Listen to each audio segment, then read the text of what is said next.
Are you ready? Yep. Very good. All right, everybody. Good morning. My name is Quint Redmond.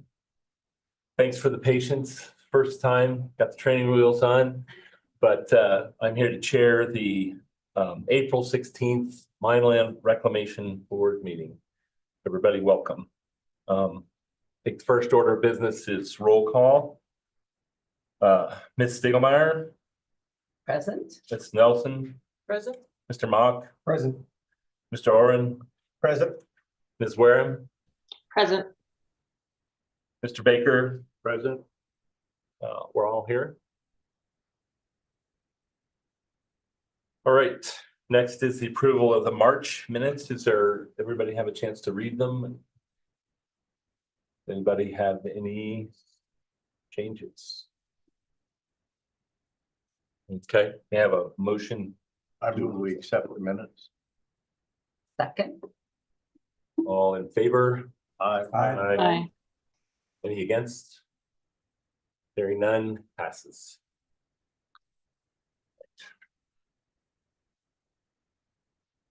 Are there any continuances or withdrawals? Nope. Wow. Guys made this one easy for me. Thank you. All right.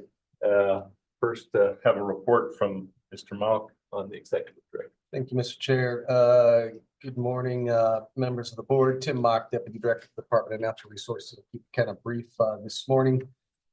Next week, Parks and Wildlife is holding its annual Partners in the Outdoors Conference. This year, it's been moved down to Colorado Springs at the Cheyenne Mountain Resort.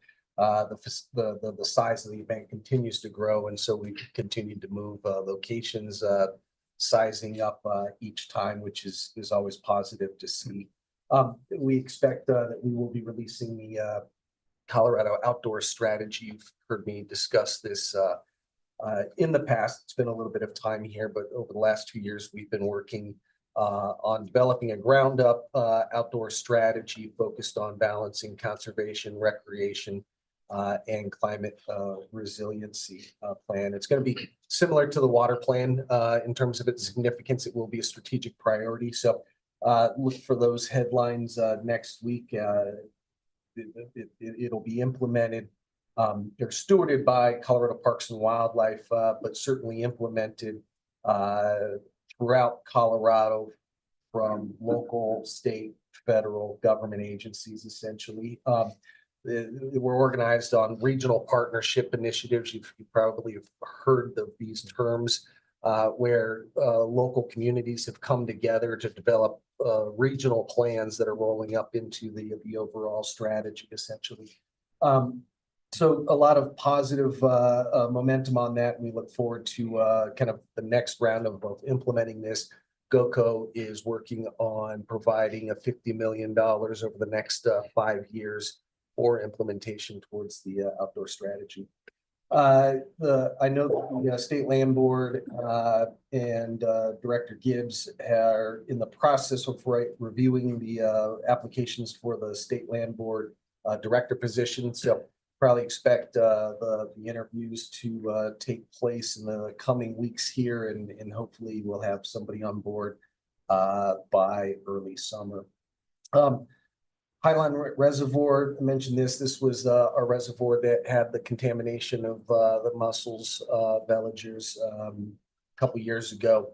We ended up draining the entire reservoir and are now in the process of refilling it. I know that there have been some. It's provided an opportunity actually to provide some habitat improvements. So that's what's been taking place in the interim while they went in. We had great volunteer turnout collecting all the trash you can imagine accumulates after decades of boating and other recreation on there. So not all is lost, and I think that facility is going to return in a much better state than it was before. And then finally, Governor Polis announced $7.7 million, let's just say that, in wildlife mitigation grants. In total, the Colorado State Forest Service awarded 37 projects to 26 counties across Colorado through the Forest Restoration and Wildfire Mitigation Risk Program. And Mr. Chair, that concludes my update. Actually, I have a question on the outdoor plan. Is that, you said it's similar to the water plan. Will it be basin by, are there regions? How it's, So, yeah, that's a great question. You know, whereas the water plan had, was organized around the water basins and you had the water basins in place. This is, what's sort of taking place of that are these regional partnership initiatives where the communities in some cases have been able to come in, self-identify. So there's like the Northern Colorado NOCO places, which includes Clear Creek, Gilpin, Larimer, Jefferson counties. You've got some as small as one. Chaffee County, Envision Chaffee County was formed well in advance of this regional partnership and outdoor strategy initiative. And so they're very far along. I actually headed to Salida today for a presentation on what they've been doing. But those will act sort of as the basin roundtables in the outdoor strategy. We'll still need to probably adjust for those a little bit and try and form some overlap. And I think most importantly, we still, while we've got 80% of the state covered, we're still working on getting a couple up and running. interesting. Very good. Thank you, sir. Thank you. You bet. On to the division director, Mr. Cunningham. Thank you, Mr. Chair. Good morning, members of the board, Deputy Director Mock. I will start off with a legislative update on Senate Bill 2554. This is the bill that the division has been working on that we provided updates to the board on. I am pleased to let the board know that we've had some recent movement on our bill. Last Friday, it passed out of the Senate Appropriations Committee and also had a second reading. And then Monday, we had our third reading in the Senate. So we are now clear of that chamber and scheduled to go before the House Agriculture, Water, and Natural Resource Committee on Monday. And with just about 3 or so weeks left in the session, things are going to move pretty quickly from here. We didn't have any amendments on that bill in the Senate, and so we're expecting the smooth sailing through the next chamber. Also want to let the board know about the Good Sam Summit kickoff meeting that we participated in last week. Myself and IMP Director Jeff Graves attended. This was hosted by the Colorado School of Mines and Trout Unlimited. The summit was attended by NGOs, industry, reclamation practitioners, government agencies, and also EPA staff. So as a reminder, the new law required the EPA to set up a pilot program for Good Samaritan projects. There's going to be 15 of these project permits that are going to be issued. EPA is targeting October 1st, 2025 to begin their permit reviews with the goal of having those first projects being implemented in 2026. It was a very interesting conversation with the EPA. I think, you know, the message, the takeaway from this was they're going to move fast. There's a lot of questions, of course, that groups had, and I think we're going to figure this out with the EPA in real time. Their goal is to really kind of fast track these projects to the extent that that's possible, which means, you know, skipping sort of the normal exercise of developing highly detailed criteria and guidance documents for the states that could take well over a year. So we're gonna jump into this process. So we're excited about that. We are working with stakeholders to identify projects for submittal. You know, at the end of the day, I think the consensus is there needs to be a wide variety of these different types of projects, both from a geographical standpoint and in terms of the impacts that they're having on the environment. So we would expect point source projects, non-point source projects, projects where NGOs take the lead, projects where the state takes the lead, and then also there is a component for industry, and part of this would be reclaiming, but also focus on mineral recovery. And so we want to see, you know, all of those areas represented. We want this to be a successful program because at the end of this is really our chance to demonstrate back to Congress that this is successful, it's valuable, there should be more funding for it, and hopefully stronger protections in the future. So we'll continue to keep the board apprised of that as we have additional conversations. Sounds like there's going to be a lot of these. The EPA will be setting up a meeting just with the states to talk about coordination of permitting. Some of these projects, if we do receive some in Colorado, could fall under the umbrella of mining, in which case we'll have to work through that permitting process, but we've already got some ideas on how we can help facilitate that and make it a smooth process so that there's no delays in that. Next, I want to just mention Schwartzwalder Mine. I think last month I did let the board know we've got our new contractor in place. We're going to be on site starting to treat water in May. Our contractor this year was the subcontractor from last year. So we've got some nice continuity. We think we're going to be able to hit the ground running, given their familiarity with these operations. But what I did want to note for the board is that the Inactive Mines program is going to be facilitating a tour with the School of Mines students in early May. Part of the effort here is, we're going to be up there for a number of years. We've got a very unique site and a unique opportunity to advance some research. And so this could be really a great opportunity for some of the students at School of Mines to perhaps do a research project up there. So this is just starting that conversation, but we want to take full advantage of what we have with the site up there. Next, I'll note that we are going to be hosting our last public notice forum on May 23rd. And so this will be the third and final one. We've had some pretty good turnout and good comments. One of the things that Russ Means, the Active Mines Program Director, did for this last one was reach out to some of our NGO partners and make sure that they had an awareness. We did get response from a few of them that they will be participating in this last public notice forum.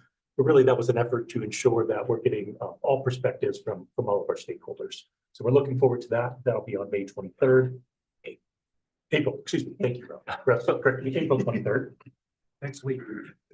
And then lastly, I'll just note some of what's happening on the mine tour side of things. I know we've had some discussions, so I just wanted to keep the board apprised because I know that there's been some interest. So each year, the Mine Safety Training Program hosts a tourist mine workshop. The annual workshop will be held in Basalt, and that will be next week, also on April 23rd. And so really, this is an opportunity for us to get together with the operators to discuss their needs. For them, we have a roundtable, allows them to share best practices for operating these tourist mines. Also through this, we're going to be having a discussion and we're going to be previewing our intention to enter into a rulemaking later this fall. As I had told the board before, this rulemaking is unique in how the Mine Safety Training Program was structured. So this will be an activity that occurs separate outside of the Mine Land Reclamation Board. But I just want to let you all know that we have intentions of going through this. In light of the incident that occurred at the Molly Kathleen mine, we will be looking specifically at our inspection frequencies on these mines. We want to make sure that we're out there a sufficient number of times each year to ensure that all regulations are being complied with. And then, of course, we're also going to be taking a close look at the regulations around conveyances and elevator systems at these mines. So we'll be previewing this conversation. We don't have a schedule yet. We just wanted to let this group know very early so they can start thinking and engage with us. But I'll share those additional details as we start planning and get a little further into the summer. That concludes the director's update, and I'm happy to answer any questions. I have one.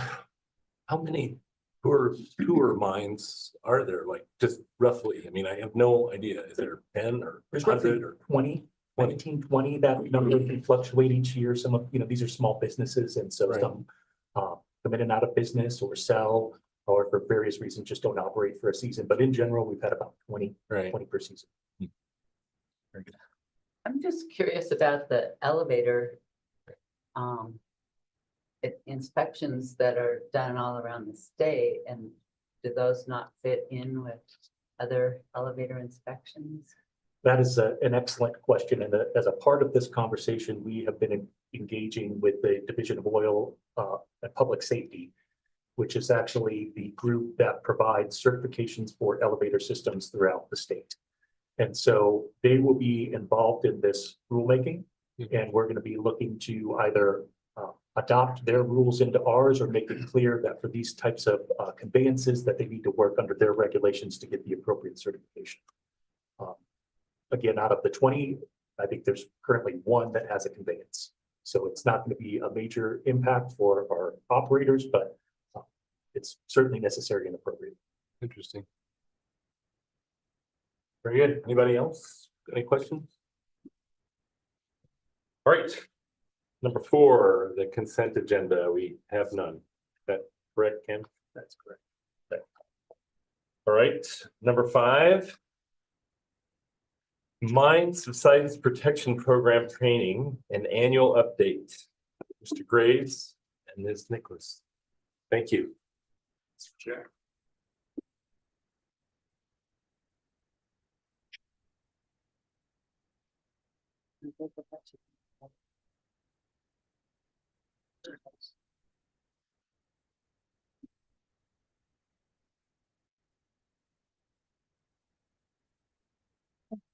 Hi, she's the nearest chair. Good morning, Mr. Chair, members of the board. I wanted to start off, my name is Jeff Graves. I'm the program director for the Inactive Mine Reclamation Program and have. I'm Rachel Nicholas. I'm the Mine Subsidence Protection Program Administrator for the Inactive Mine Program. For a Am I very right? much shorter period of time. That's part of what I wanted to start off with announcement wise is when Rachel transitioned into a supervisory role for our program, that left the position of administrator for the Mine Subsidence Protection Program empty. And so we recently filled that position with Deb Zach, and she's actually here today in the back. So going forward, you will see her more often when it comes time for our Mine Subsidence Protection Program annual updates and anything else that relates to the program. And I thought I'd give you a little bit of an introduction to Deb and her experience. She has a bachelor's degree in rangeland and restoration ecology from CSU. She's actually been with the division for quite a while, so nearly 20 years. So I've known Deb for a pretty long period of time. She's worked as an EPS in both the minerals program at the time, which is now the Active Mines program, and then also within our program for the vast majority of that period of time. She worked for the EPA in DC for a short stint as well, kind of mixed in with her division time. But with our program, she's really been responsible for project work tracking, NEPA compliance, project accountability and reporting. In addition, she has designed and implemented a number of complex reclamation construction projects as a project manager within our program. And then she also possesses a very well-honed experience in GIS and quite a bit of experience with the division's database management systems. And so I think with that experience in mind and that very well-rounded skill set, she's going to fit into this position quite well. And I'm really looking forward to how she's going to move the Mine Subsidence Protection Program forward into the future. So really excited to see that. And I'm sure Rachel is as well, because now she will not be doing double duty. Always nice. Yep. All right, good morning. I'm here today just to give you an overview of the Mine Subsidence Protection Program and a little information about the board's role with the program. Some of this might be review for some of you, but I know that we have some new members, so I wanted to make sure that they had all the pertinent information about the program.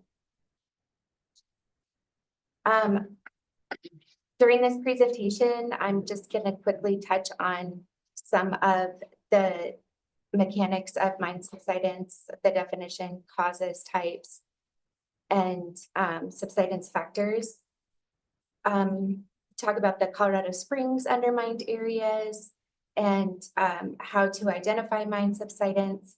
And then I will give an overview of the Mine Subsidence Protection Program, eligibility, enrollment costs, and coverage.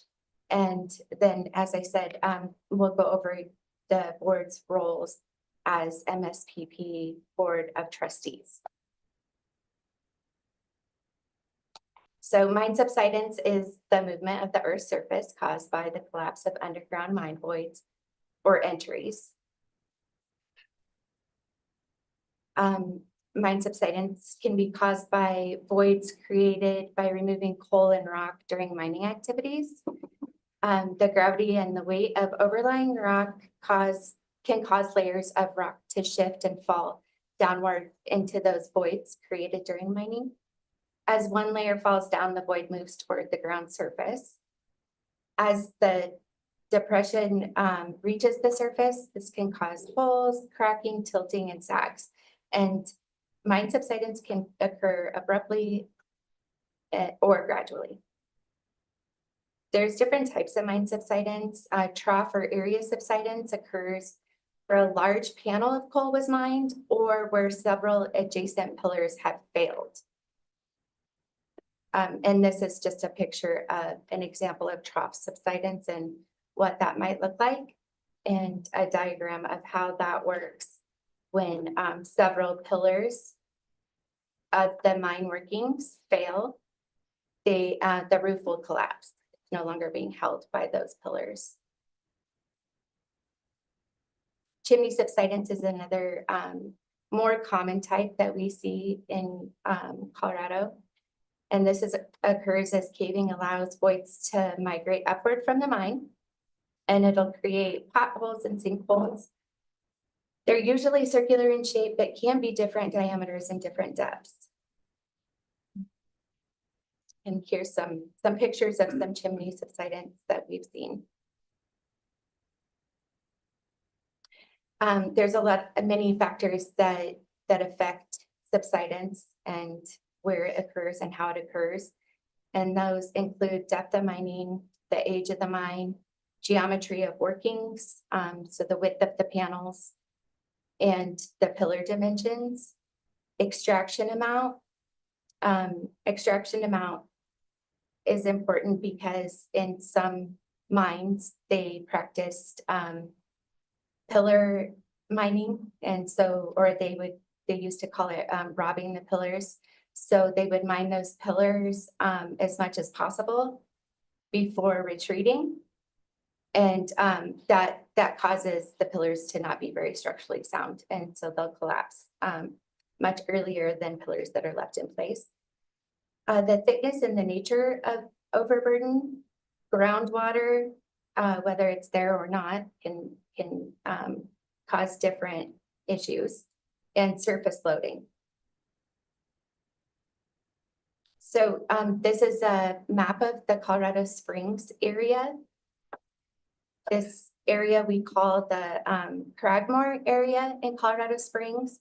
And as you can see, the red delineates where mines occurred. And the triangles are the main shafts of the different mines that occurred in this area.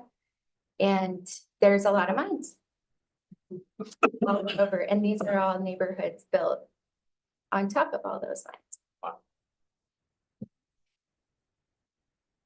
Here's another diagram of the Colorado Springs Cragmore neighborhood, or map, sorry. This map shows the different hazard levels of this area. And the red dots are what we call brass cap. Those are features that the inactive mine program has worked on, subsidence features. And so the high area is this light pink all along here where most of the dots are located. So we have definitely seen a lot of subsidence in these high hazard level areas. This is the same, in the same neighborhood, the same area, the Cragmore area. This is Danville Park, and this aerial is from 1947. And you can see within this outline all the subsidence features. Can you guys see them? I know it's hard with the black and white, but there's many, this whole area is covered in sinkholes. And this is that same area right here in 1960. And here's the same area in 1979. And the same area in 2009. So the development went ahead over all of this area that is definitely highly susceptible to subsidence. Okay, so there's another area in Colorado Springs, the Rock Ribbon area. And this area is shown on this map with the red, and again, the triangles are the main shafts. This area of subsidence or of undermining in Colorado Springs definitely is a lot lower hazard area. The mine workings are relatively deep and we have not seen much subsidence in this area. Okay, so how to tell if something is subsidence related? A few things that we do is determine whether the property is undermined and whether the damage that we're seeing is actually settlement as opposed to uplift or differential movement like that. Determining whether settlement is from mine subsidence or from swelling soils is an important part of an investigation in Colorado Springs because Colorado Springs is susceptible to very highly swelling soils due to the geology and soil structures. So we would check the pattern of movement on the entire structure. If slab on grade floors are up in the middle and down around the edges, this is generally a sign of swelling soils damage and may not be mine subsidence. Many undermined areas in Colorado Springs also have near surface swelling soils problems. So we review regional subsidence risk studies, and we also review regional studies for other geologic hazards like landslide susceptibility, swelling soils, and expansive bedrock and collapsible soils. Here's an example of swelling soils and how those soils can affect a home and the damage that it can cause. So in this diagram, you can see that the slab on grade in the basement is heaped in the center and settled on the side.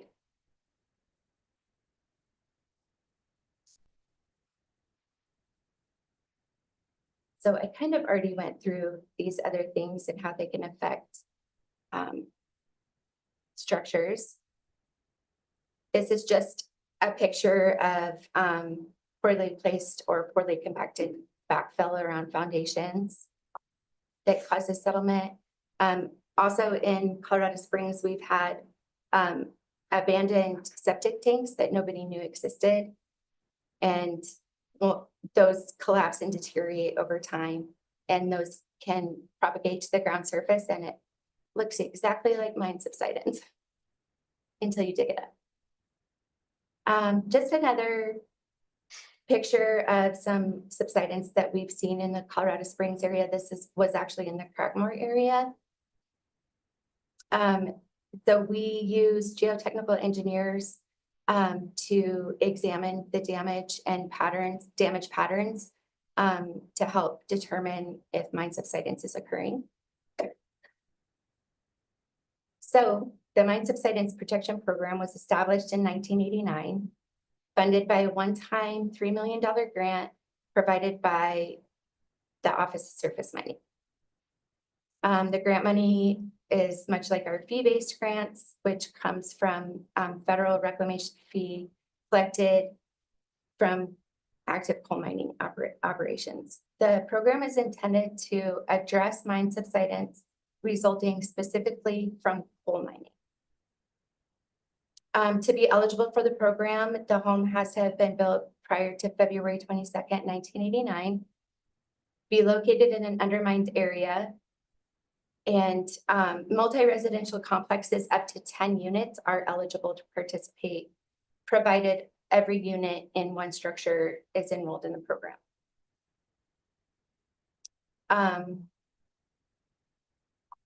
So if a home is eligible for the program, we'll complete a baseline inspection. This is performed by our geotechnical engineering firm and is performed to determine what, if any, pre-existing damage exists currently. And those pre-existing damages are not covered by the program. So the baseline inspection is $200, and then we have a $35 annual fee for 3 years. After receipt of the $35 for those 3 consecutive years. We do not have any further billings. And the program is transferable for a transfer fee and those 3 yearly payments. So that once a home is enrolled, if it's transferred from owner to owner, there's no additional inspection cost involved. So the program will provide or will cover a maximum of $100,000 per occurrence of damage caused by a mine subsidence event with a $1,000 deductible, or a maximum cumulative benefit due to subsequent subsidence events equivalent to the fair market value of the eligible property prior to subsidence. The claims investigation process, I just was going to give a quick summary of what that looks like when a homeowner calls to report damage that they are concerned is related to mine subsidence. A desktop investigation is completed. We have the Dames and Moore study, which was completed in 1985 for the division to determine different levels of hazard throughout the Colorado Springs coalfield and the Boulder World coalfield. This also helped us locate shafts and other features that would be a higher risk for mine subsidence, and to characterize the depth of ground cover across the mined areas. We also have mine maps for the majority of the historic coal mines that we will review and look at for every claim. The site inspection includes evaluating the structure, distress, and damage, soil around the homes, recent weather events, drainage related to the foundation. Site historical information is really important to review in a claim. We look at past emergencies, subsidence investigations completed in the area, claim history for the property and the surrounding neighborhood, and the construction age and type of foundation. And our conclusions are based on a preponderance of evidence, includes other site factors that may be contributing. We determine whether further investigation is required, and the homeowner has the option to appeal the MSPP's conclusion or decision of a claim to the Mine Land Reclamation Board. So the Mine Land Reclamation Board, as Board of Trustees for the program, the participant in the program can appeal to the Board of Trustees. In the case that a participant is expelled from the program due to delinquency of more than 90 days in payment of the annual administrative fee, the expelled participant may petition the board for a waiver of the reinspection requirement for readmittance. A participant aggrieved by a claim determination of the division or the plan administrator concerning the proximate cause of damage, the amount of benefit appropriate to particular subsidence damages, or related issues may petition to the board for review of the determination. Decisions of the board shall be subject to judicial review pursuant to 24.4.106 CRS. Other board roles include determining to defray the cost of inspection for the homeowners, modify maximum benefits and deductible amounts, amend section 8.04.3 of the Colorado Coal Mine Rules, payment of benefits in Rule 8. Part of Rule 8 discusses includes the Board of Trustees agreement in relation to the Mine Subsidence Protection Program.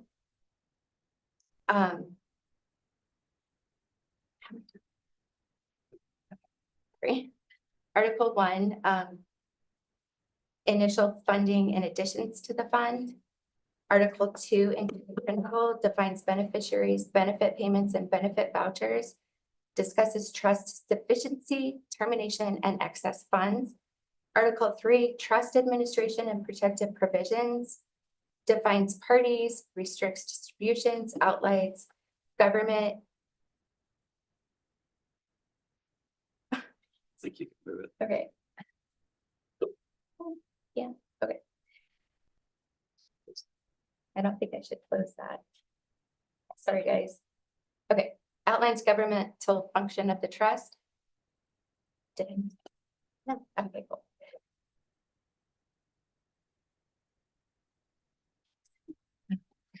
Compliance and anti-discrimination and unfair employment practices, public meeting requirements, majority decisions, exoneration of persons dealing with the trustees, non-waiver of immunity. Article 4, powers of trustee, management of the initial grant through the trust, fiduciaries powers act, delegation of powers. Article 5, trustees and reports, defines the following: trustees, corporate and co-trustees, resignation, removal, and succession, rights of successors, compensation, successor corporate fiduciary, outlines reporting. Article 6, amendment, Article 7, revocation, termination, and Article 8, rules of construction, applicable law. So, does anybody have any questions at the moment? Sorry, that's a lot of information at once. So now I'm just gonna kind of go through the overview for the 2024 calendar year.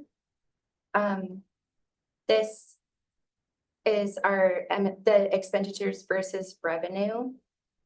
And the cash expenditures are exceeding the collected revenue.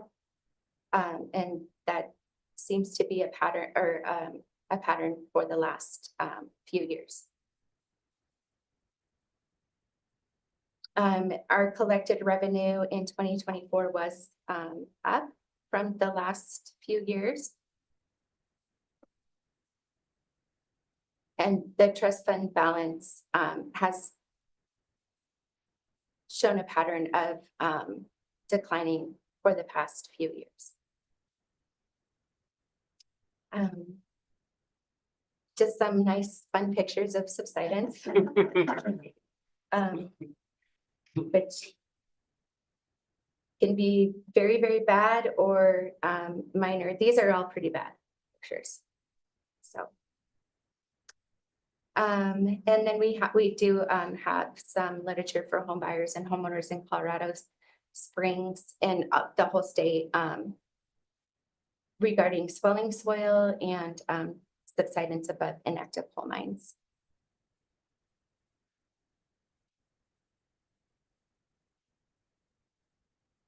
Okay, that's all I have for you today. I did include the 2024 annual report in the board packet.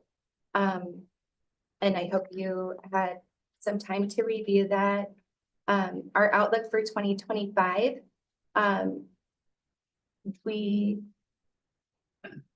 the Office of the State Auditor will submit the findings of the current audit of the mine subsidence projection program to the Legislative Audit Committee on the morning of June 16, 2025.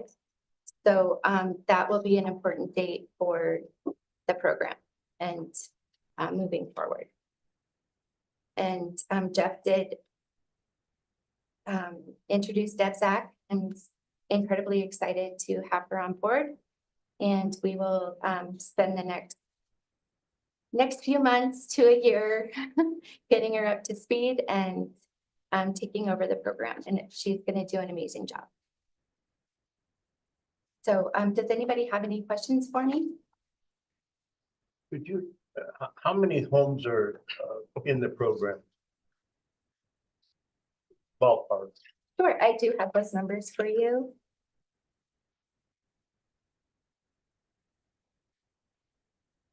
Right now we have a total of 869 members enrolled in the program. I'm sorry. I'm sorry, 869. And the 869, how many are in Colorado Springs? 730. So there's only 100 that are elsewhere. Yes. What other communities are they? Lafayette, Louisville, Firestone, Dacono, Erie, Boulder. Did I- Unincorporated Boulder, yeah. Did I get it? Okay, so Boulder and Weld counties. Thank you. You're welcome. I've heard of problems more on the west slope, but there's nothing on the west slope. We have a few on the west slope. There's 3. And then, there's only 3 active members on the western slope. I think, we haven't really expanded the program that far. The idea when the program was formed was the Front Range because of the amount of development there. The cost of the trust fund has gone down. Is that because costs have gone up or? Yes, our engineering costs have increased. So I think that's something that we would like to look at moving forward over the next year is figuring out how to even out the trust fund and the expenditures. So we'll be working on budgeting and things like that over the next year. Yeah, is there, and this is just for a little background information for myself. Well, first of all, thank you for the presentation. And, but who is responsible for, or is there approval process for approving residential development over undermined areas? Or is it just kind of go ahead and do what you want to do, whenever you want to do it? There is a process. The counties are required to send subdivision plans to the Colorado Geological Survey for a land use review. And then the Colorado Geological Survey assesses all the geologic hazards, including mine subsidence, and gives their recommendations. But just to add, it is up to the counties to decide on land use in terms of Yes. development, permitting, and moving forward with projects. But is it open information that your house is going to be built over an undermined area? I don't. I believe know. that's supposed to be part of the disclosure statements. So I have an add-on question to that. So what's the 1989? Like after 89, you have to do your own geotech for your foundation. Or I mean, like why is 89 the cutoff year for? So when the program was incepted, and February 22nd, 1989 was the board meeting date. And at that time, the board chose to not allow new development to enroll in the program for a couple of reasons. One, to not encourage developers to build over abandoned coal mines thinking, oh, well, they can just get the insurance and they'll be fine. And also to protect the fund so that there would be enough for the subsidence events that did occur to homes that were already built when the fund was given to the state. And I might add, I think in recognition of the studies that were completed as part of developing the program. And so most of those risk assessments were available for counties at the time with respect to planning. And so there was an understanding that the information's been provided. And so at this point, moving forward, They should do their due diligence. Yeah, you should do your due diligence. Right. The information is available. So is there a subsidence probability model?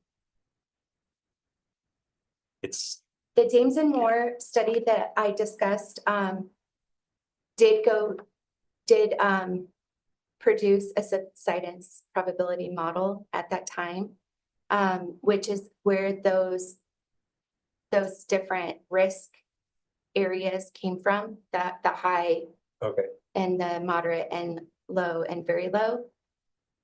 So that's what was really used to develop the program, was that James and Moore study. One final question. Yes. So do insurance companies look at this? I would just think that it would. I don't know the answer Okay. to that. Honestly, I know that there's only one insurance company in Colorado that I've heard of having a policy for mine subsidence. And it's very, very expensive and pretty cost prohibitive to homeowners. So I have Thank you. Oh, of course. one other quick one, sort of being a GIS guy myself. Mhm. Has anybody calculated the remaining exposure of developable lands that's over? Anybody done that? To I don't- see like how much is. like, I don't exposed believe to so, what? no. Interesting. Would be an interesting exercise for sure. Yeah. Yeah. That was a wonderful presentation. Thank you. Any other questions? No? Nope. Good. Thank you very much. Thank you for giving me the time. Switch Should I leave? seats. Okay. All right. Yeah. Okay. So we're on to number 6. Approval of the Colorado Inactive Mine Reclamation Program 2025. Mr. Graves is back up. Yes. Ms. Thank you, Dussault, Mr. is Chair. she here? Yes, she is. Would you like to sit up? Off the Fonzie? Fonzie, I think. Oh, there. okay. I was Yes.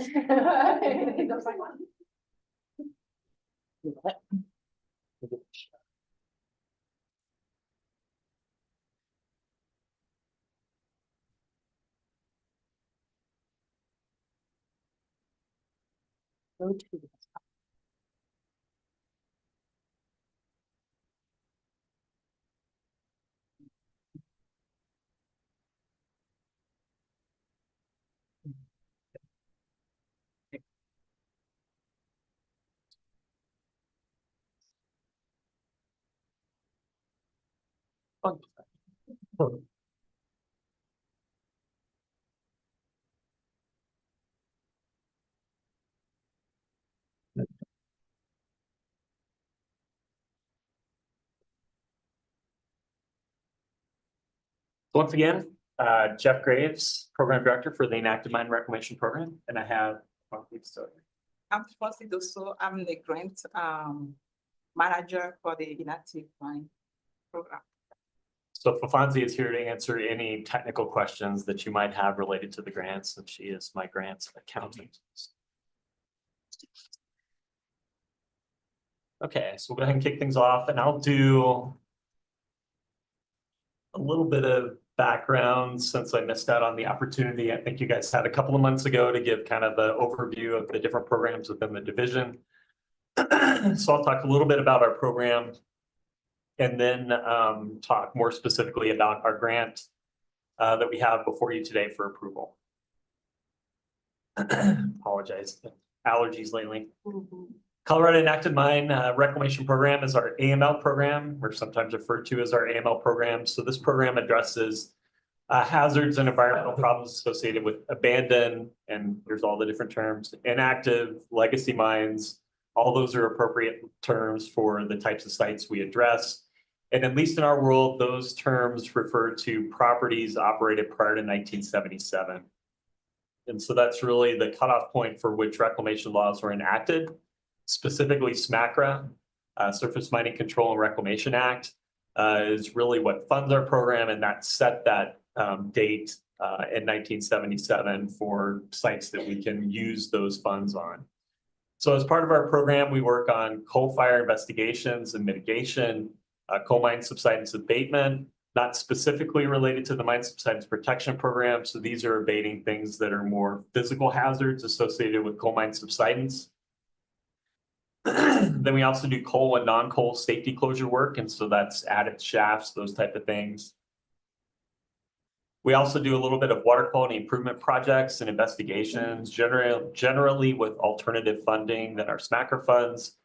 And then our program does the construction and project management for the bond forfeited sites that the board acts on. They come over to our program and we execute the construction and reclamation on those sites.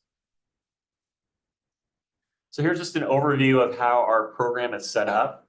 We have 5 different teams, and you saw Rachel earlier. She heads up our front range team, and on that team we have Peter Hayes, and Peter is responsible for managing those bond forfeiture projects when they come into our program and executing those, ensuring that we don't have a backlog of forfeiture sites that need reclamation. And then each of these teams has project managers that execute those different projects that I discussed earlier. So we have a mountains and fire team, mine fire team, and that's headed by Tara Taffy. We have a West Slope team, and they handle most of our uranium issues and physical safety hazards associated with those sites on the West Slope. And then actually I have Lisa Thompson here as well on our NEPA and compliance team. A big part of our work revolves around completing NEPA related activities. Since we receive federal funds, we're responsible for complying with NEPA. And then we have quite a bit of compliance and federal reporting associated with our completion of those projects. And then you've met Fafanzi, she heads up our financial team. And so within our financial team, we do both procurement and accounting responsibilities for our programs. So we have a pretty big lift with respect to executing projects. So what is Colorado's mining legacy? So in 1980, the program really began at that time, and it was as a result of a large physical inventory of AML sites throughout the state. At that time, we identified over 8,000 mine hazards that were actually visited. And then I'm sure you guys have heard that 23,000 number thrown out there quite often. And that's really a result of estimating the remaining number of hazardous mine features as a result of that initial investigation and inventory in 1980.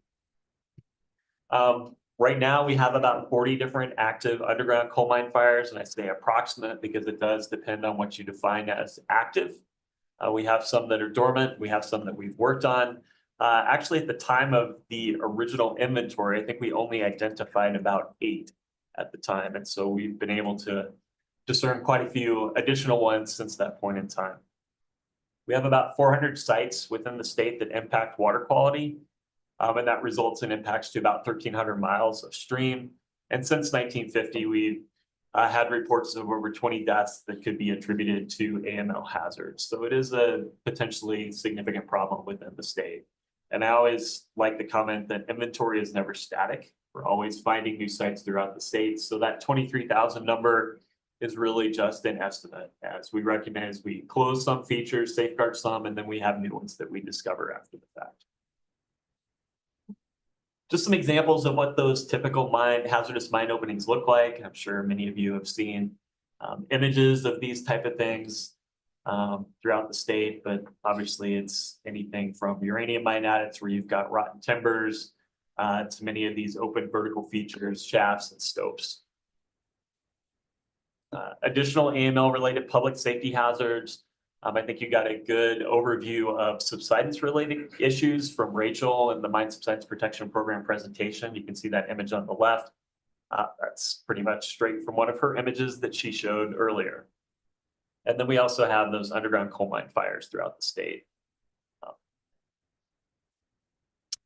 Here's a map depicting where those underground coal mine fires, the majority of those are within what we refer to as the Grand Hogback. That's this area right over in here that's uplifted sedimentary rock and coal formations. And so you've got a lot more vertical dimension to that coal, which once a fire gets going, it allows the chimney effect to take over and really drive those fires. And so that's where we get probably our hottest and most active coal mine fires, is along that Grand Hogback, which stretches from about Glenwood Springs up north of Rifle and Silt, headed towards Meeker. So those are mostly our extremely active sites. We have a few relatively active sites kind of in the Craig area, Wise Hill, Streeter Mine. But for the most part, it's along that Grand Hogback.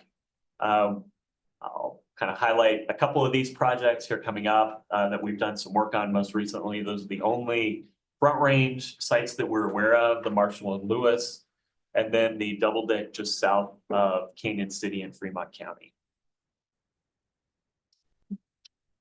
Environmental hazards, pretty self-explanatory throughout the state. Obviously, when you've got water that comes in contact with acid generating materials, you get lots of metals and low pH that's introduced into those watersheds. And so these are just some of the examples of water quality impacts. Some of these are sites that you may be familiar with. Anybody recognize this one? Gold King. Always like to throw that one. One everybody seems to be familiar with.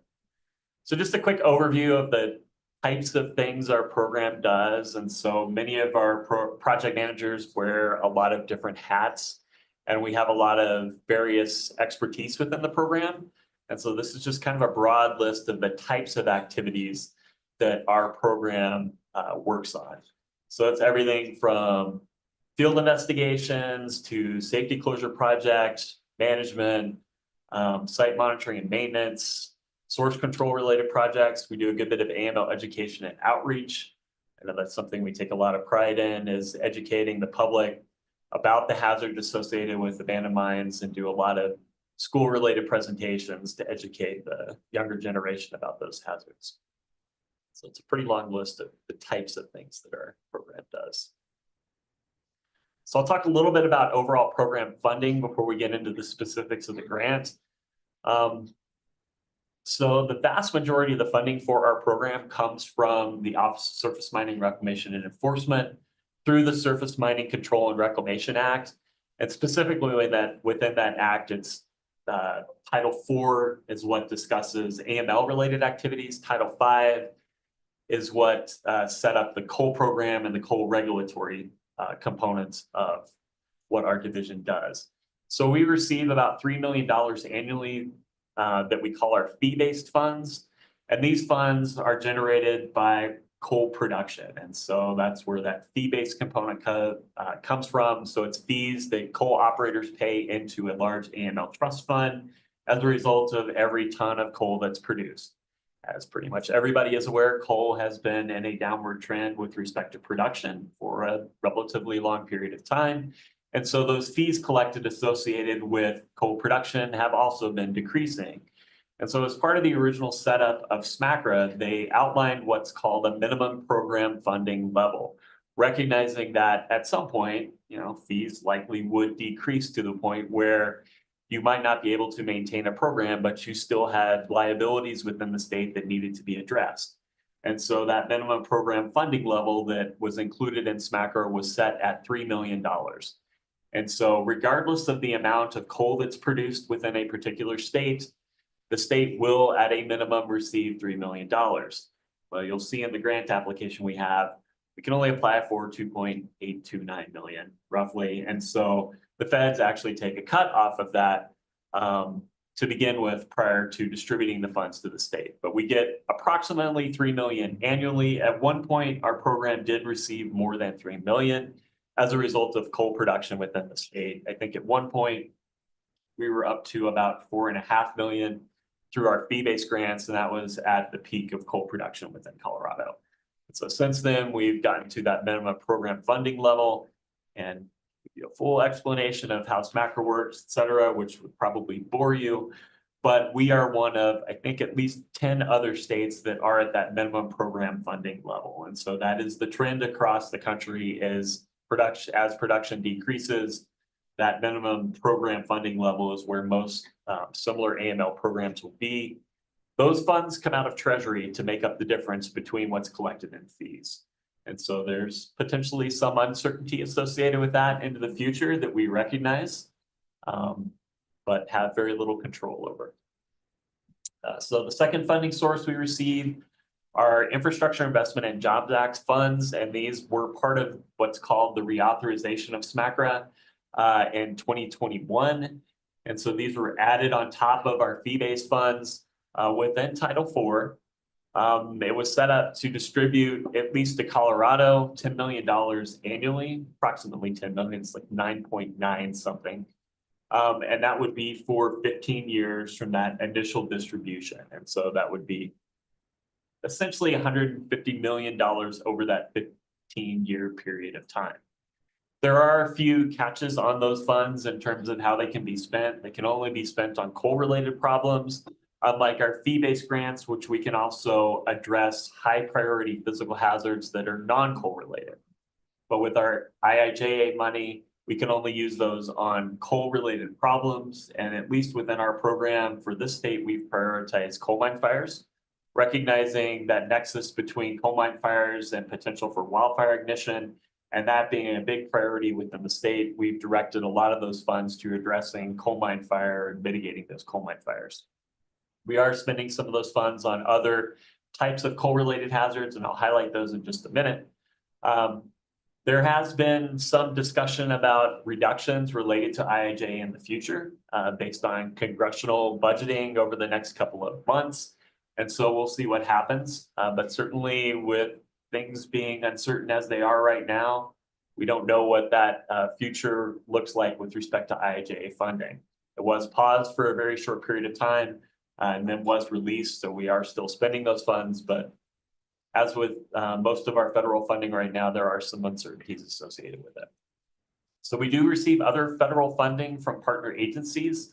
As many of you know, much of the land in Colorado is managed by other federal agencies, including the BLM and Forest Service.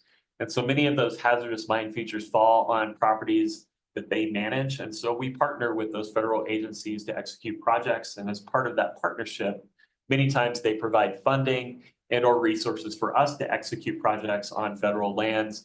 Because in most cases, you've got what we consider or what we term mixed ownership properties, where you've got federal lands directly adjacent to private lands and mining sites on both and close geographic proximity. And so a lot of times our projects include both private and federal lands at the same time. And so it really works well to partner with those federal agencies to execute projects where we're not mobilizing somebody who's working for the feds, and then we mobilize somebody who's working on the private sites. We just do one project, we manage that, those federal agencies assist by providing funding. I will note one thing that has changed within our federal funding partners. We partnered with the Department of Energy starting in 2017 to assist them with their defense-related uranium mines program, which was designed to inventory and determine risks associated with properties that provided uranium ore to the Atomic Energy Commission between 1947 and I believe 1976, somewhere in that time frame, mid-70s. So any property that sold ore to the Atomic Energy Commission, which now is essentially DOE, they had to identify those locations and then send field teams out there to do an inventory of what both the physical and environmental hazards were. So DOE recognized the utility of partnering with states that already had AML programs on the ground, people that understood how to address AML issues. And so we partnered with them to do some additional inventory work to help achieve their goals of inventorying all these drum sites within Colorado, and then they had other state partnerships. And then as part of that, once those sites were inventoried, they provided funding to the division to assist with addressing those hazards that were identified on those specific sites. And so we were receiving approximately $800,000 from the DOE to our program each year to execute projects and conduct inventory on physical safety hazard sites that the drum program covered. So that program was supposed to sunset in 2030. With the potential for extending the program life at that point beyond 2030, recognizing there was still a pretty significant inventory that needed to be addressed. Well, as part of those budget cutbacks, DOE recognized this was potentially an easy area where they could realize some savings. And so they've elected to sunset that program in 2026 instead of 2030. So that does result in a relatively significant reduction in funds our program would have received to address these problems in mostly Western Colorado. I think the recognition, at least within DOE, was that the original intent of that program when Congress set it up was to inventory sites, not necessarily address them, but to really identify the risk. And they had actually already completed that component of it and had gotten Congress to extend the program to allow for addressing and mitigating hazards. And so I think it was an easy way for them to realize some savings. So what you will likely see in the future as a result of that is we will probably be presenting some of these drum projects as part of our grant application, recognizing that we can still use our grant application funds for OSM to close some of these features. So you may now see some of these uranium related projects in our grant applications in the future, which is how we used to do those projects prior to that drum program partnering with us. We also receive severance tax annually at about 1.2 million that we use to supplement our OSM funds for working on environmental related projects on hard rock sites, and then also to supplement for doing safety closure work on hard rock sites. And then we have a number of partnerships with fellow state agencies like the Colorado Department of Health and Environment. And then we also have a longstanding partnership with Boulder County where they provide funds for assist with closure work on properties that they own. Boulder County has recognized that they want to do a lot of land purchase and development within Boulder County, development of recreational opportunities. And so as part of that, they recognize that potential hazard associated with mines on those properties. And so they've agreed to provide up to 50% of the closure cost on features that are on properties they manage. So we really value that partnership. Because it really has allowed our funding to go a little bit farther. And then we have some unique partnerships with private industry organizations, with both Freeport and McMoran, to assist with funding on closure work and environmental projects, and then also with Newmont and New Mexico and some various others, depending on what properties we're working on. So it's kind of an overview of the funding. Any questions up to this point related to funding? What are the challenges of extinguishing these coal fires? Mike, there's a lot of challenges. This would probably be a good individual presentation to provide to you just to educate you on that. But one of the big challenges is obviously access. The easiest way to extinguish the coal fires that in our experience is complete excavation and what we call quenching, where you bring that material to the surface, you spread it out, allow it to cool, mix it with some water, mix it with non-carbonaceous materials, so some of that overburden you excavated. So you reduce or dilute that overall percentage of coal that goes back into the excavation. So you dig it up, cool it, mix it, and then you put it back in the ground. The problem is you can only do that on sites that have good access and where you've got coal relatively close to the surface, and generally in flatland coal seams, which that limits the vast majority of the sites that we can work on. So I would say topography is a very strong limiting factor in addressing coal mine fires because it reduces access. And then the temperature and the extent to which the fire is burning. And then you've got a lot of geologic complexities that influence how easy it is to extinguish a fire. In many cases, the fire may have begun in the mine, but what you have are what's called rider seams over that fire that were not mined. They're just small coal seams, maybe 2 foot in thickness or less. A lot of times fractures above that mine fire allow fire to begin in those rider seams. And so you've got multi-level fires burning at many of these sites, which add to that overall complexity of extinguishment. So that's kind of a long answer, I apologize, but it's an extremely complex problem to address. Are there companies that specialize in that? Or is it a state issue? I mean, it's a state issue because we have the funding to address Sure. it. So from that standpoint, it certainly is. We have some contractors that have expertise in excavation and quenching. And then we've got some contractors that have expertise in drilling and injection. We found that to be not quite as effective on coal mine fire extinguishment, but it is a tool in the toolbox that we can use to mitigate or maybe control some of these fires. So there are some companies that have unique expertise that we can call on in some of these difficult situations. I have just always wondered about, doesn't fire need oxygen? And there can't be oxygen in all these underground places. Surprisingly, it's an excellent question. Surprisingly, oxygen manages to find its way through the smallest of fractures. And one of the issues you have with most of these historic coal mine sites is kind of alluding back to what Rachel was talking about with respect to subsidence. And then as those overburden materials collapse onto areas that have been coal mined, you get propagating fractures to the surface. And so one of the problems you have at most of these historic coal mine areas, in addition to subsidence, is that airflow that moves through those fractures as a result of subsidence. And so you've got a highly fractured environment, and so it's conducive to oxygen flow. So as soon as you get some type of combustion event, and generally it's spontaneous combustion in most of Colorado's coal, you've got enough oxygen to begin that reaction overall.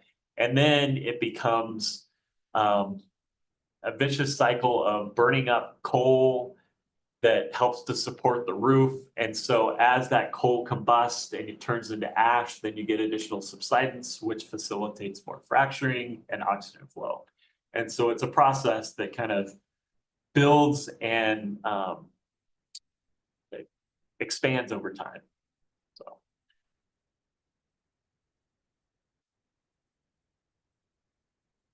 So IIJA projects, so I mentioned that that's a significant part of our funding. The projects in green are projects we've completed so far since receiving the funds in 2021. I apologize for the small text, but it highlights the fact that we have quite a few IIJA projects going on right now.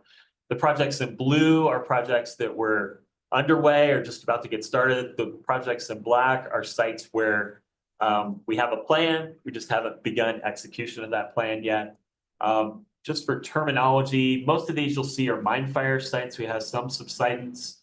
HEF is a hazardous equipment and facility, and so that's a dangerous building. We do have some dangerous impoundments, and then the Huntsman Ridge was dangerous gases. So that was a historic exploratory borehole that was emitting methane gas that we had reports the public was setting on fire. By the Forest Service.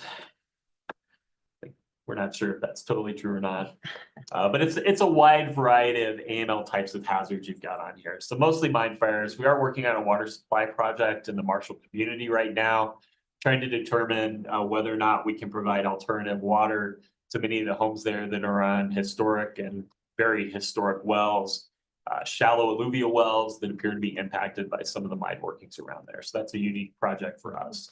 But you'll see a pretty large variety of projects. I'll say mostly, I mean, obviously within coal communities, but kind of across the state within those coal communities. So a good variety of projects we're working on. And this is one we completed right here. This is just outside of Newcastle. This was a large subsidence event. This is I-70 is just over the river on the other side. So this is the frontage road on the south side of the Colorado River on the south side of I-70, but Newcastle would just be up to the upper right there. So this was a trail that the public used occasionally, and you can see a large 30-foot diameter subsidence that went down to water. So very dangerous. And this picture here is the Axial mine fire. That's just outside Streeter, the old historic town of Streeter, so kind of south and west of Craig. But this is a large mine fire and landslide. This is the active Kalawao mine site is right over in this area. You kind of expanded the photo, but this is the Streeter mine fill through here. And so this fire is burning on this whole hillside here. And that one actually ignited a wildfire, I believe it was 3 years ago, the Streeter fire that burned about 1,000 acres. So very active mine fire site. And that one's on our list of sites that we're doing some investigation. I think we just completed some drilling at that site this last year that we're evaluating right now. So to our 44th OSM reclamation grant overview. It's always the small things you miss. My apologies. This includes high priority coal and non-coal safety closures. And as part of this grant, we have some cost share from the Forest Service and local governments, specifically Boulder County. Just some examples of those features there.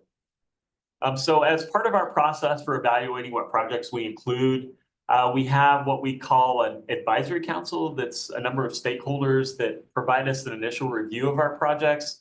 And we ask them to rate our projects based on these factors on the left side here, specifically starting with hazards. So whether or not there's hazards associated with the project and whether or not our work will provide protection for public health and safety. We have funding considerations as a ranking criteria. Do we have cost share potential? The value of the project is the cost, overall cost of the project in terms of per feature cost, reasonable. The post reclamation management, do we have either an active landowner that's going to manage that property following that, or have the land management agencies agreed to manage the reclamation following our completion of work? Geographic distribution, we certainly don't want to focus all our projects on the Front Range and try and get those projects across the state. Accessibility, how easy is it to get to these sites? And then whether or not we've got community and landowner land management support moving forward on the projects.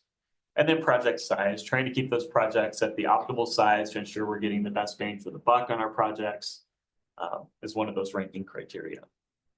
So we take the ranking criteria, they provide a ranking for us on all the projects we propose. Generally, we propose those projects in fall to that advisory council. They provide a ranking back to us, and then we select those projects based on how much funding we anticipate receiving. And then any additional information that comes up between that time we propose the projects and when we're ready to move forward with the grant. Some things change, like a landowner may decide they don't want to move forward with the project, or we're like, yeah, we really need to put that project off till next year. So some things change, but for the most part, we're able to take into consideration their evaluation and move forward with the ranking. So I'll run through the projects. I think there's more details in your packet on each of the projects if you want additional detail. But I kind of summarize some of the specifics for the projects. So one of the projects is the Outcast project. This is a coal project in Fremont County. It's 9 vertical openings, 2 portals. You can see some examples of those. They often look very similar in that country, but pretty straightforward project. So 11 total features, requesting $105,000 for those 11 mine features. St. Aloysius project. This one has some interesting history associated with it. So if you have a moment to kind of glance through the more specifics in your pack, it's unique. It's a unique site in southern Colorado. Los Animas County, just outside of the Morley town site, for some of you who may be familiar with that. It's a very unique church down there, a historic church in the Morley community. So these features are located relatively close to there. So it's 4 vertical openings and 5 portals, and we're requesting $100,000 in SMACRA funds. You'll see in our grant, we tend to put coal projects fully funded by SMACRA, recognizing the funding source is coal-related funds. And then in a lot of our non-coal work, we'll sometimes do cost shares with add some severance tax in or partner funding to help fund those. But we try and fully fund our coal projects with those OSM dollars. So St. Aloysius is coal as well. And then we move into our non-coal projects. So the Mountain Meadows project is in Boulder County. So that's 9 features, 3 added, 6 vertical openings, requesting $100,000 in SMACRA funds. We've really focused in on Boulder County over the last probably 7 or 8 years, recognizing the high use that Boulder County gets from recreational users on the Front Range. We've seen at least 1 and multiple rescues that have had to occur within Boulder County related to abandoned mine features. And so there's a nexus there for ensuring that we're continuing to put projects forward in Boulder County to address those physical hazards. So you'll see, I think we may have 2 Boulder County projects. Cottonwood Mine Closures project. This one is in a number of different counties. I think this one's just trying to pick up some stragglers from previous projects. And then we also had some landowners reach out to us specifically about working on some features that they were aware of. So this is in both Clear Creek, Gilpin, and Larimer counties, 12 features. This one we are requesting less SMACRA funds on because we've got some Forest Service contribution and we're going to put some severance tax towards this project. So it's a little bit more expensive project, $151,500, but some of that's due to access and getting to some of these features. You can see some pretty dangerous vertical openings. This one. Okay, let me get this right. Wotila, right, Rachel? Wotila. Had this issue. I don't know why I cannot pronounce that. Wotila project in Boulder County. So it's adjacent to a camp up there. I believe it's called the Wotila Camp. And so it gets a lot of public access from campers there. Well, they'll wander off into the woods. And even though some of these are on alternate private property, it's not always signed. I mean, most of the property in these areas does not have no trespassing signs on it. And so you may think you're on Forest Service property and you're wandering onto private property, and really these mine features don't care what property you're on there, wherever they are. And so recognizing the potential risk associated with having campers in the area, being able to access many of these features, this is a high priority project for us. You'll see there's 9 adits, 9 vertical openings. I think most in the photo here are the vertical openings. They're pretty dangerous. This one, and we're doing a combination of SMACRA funds and severance tax funds for a total cost of $200,000. This one's an interesting project. We had, I believe, Summit County and the Forest Service reach out to us about some concerns related to the Iowa Mill Tramway, and the potential for unstable structures, public access in this area, and a future land trade that they were beginning to negotiate between the Forest Service and Summit County. And so they requested us to do an evaluation of these structures for stability and whether or not there's anything we can do to assist in either stabilizing the structures or reducing the potential for public hazard associated with them. And so we'll be doing some structure hazard assessment and hopefully moving forward with some type of stabilization project to reduce that risk associated with public access in advance of a potential land transfer to Summit County from the Forest Service. Jeff, question on that. And I don't know in this case what Summit County feels, but some of these are kind of cool historic features. And in the case that we aren't able to save them, restore them, preserve them in a safe kind of manner. I know in Click Creek County, we've come across, and I forget who it was, whether it was the feds or it was the AML program out of the state, did some nice like interpretive displays that sometimes showed what the mine looked like, the history, production, that kind of stuff. In advance, do you all do that with We do. And that may be something we look to work with Summit County on producing, is some signage to provide a good history, some photos, maybe current, older photos, especially if there's no ability to stabilize the structures. And then I think moving in that direction on some type of signage to highlight what was here and the history associated with it is certainly something we can do. So I think that's one of the things we're going to be exploring with Summit County. How does the use of SMACRA funds? Like, this certainly isn't coal related. So it's not. So SMACRA allows for priority one, which are in the structure of SMACRA, there's what they call priority one, priority two, and priority three type features. And there's a good description of how those, how you classify something as priority one versus priority two. So within those priority structures, you can work on vertical openings, portals, and HEFs, which are hazardous equipment and facilities. Mm-hmm. And so this is what we would consider priority one / priority two hazardous equipment and facility due to public access and the potential for someone to become injured around the facility. SMACRA allows us to spend SMACRA dollars on non-coal related projects, so hazardous or hard rock sites. So this would have been associated with the hard rock site, Iowa Mill Tramway. And so SMACRA does have an exemption built in, I think it's section 409, where we apply every year to the Secretary's office to request permission to spend SMACRA dollars on non-coal related features. And so that letter comes directly from the governor's office. I provide it to Michael, he moves it up the chain, the governor signs it as a request to the secretary to authorize expenditure of those non-coal or those coal funds on non-coal sites. So it's built into SMACRA to allow us to do this, but you can only work on priority one features that are non-coal. And so we could not do environmental restoration projects on non-coal like hard rock sites, which has always been where we really want to do the work, but we've been prevented because SMACRA just does not allow it. But it does allow us to do the safety closure work, and HEFs, hazardous equipment and facilities, is considered part of that safety closure work. So. Thank you. I have one other quick thing. You mentioned, you have to do a NEPA, you have to do an EA or something for everything?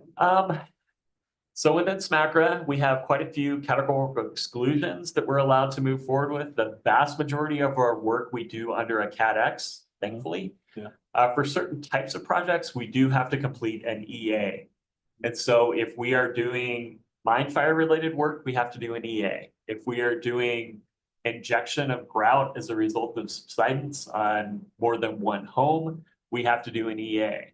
We do blasting, we have to do an EA. We do project work on a project that includes over 100 acres, I believe, we have to do an EA. So there's like a number of kind of thresholds or types of work that if we do that type of work, we have to do an EA. And obviously we can't avoid doing that when mine fires is one of our priority areas of project work. So we do some EAs. And have developed a relatively streamlined process for doing that. It's really why we have a NEPA team to kind of guide that process. So we'll do Section 106 compliance, and that'll be a big thing on this site. Section 106 is a National Historic Preservation Act, and so that'll be part of our evaluation. We also do Endangered Species Act, and so we do the full spectrum of NEPA on all of these projects that have federal funding associated with them. Okay, almost done. Way over on time. So BPMD plus, so this project is in San Juan County. BPMD is the Bonita Peaks Mining District.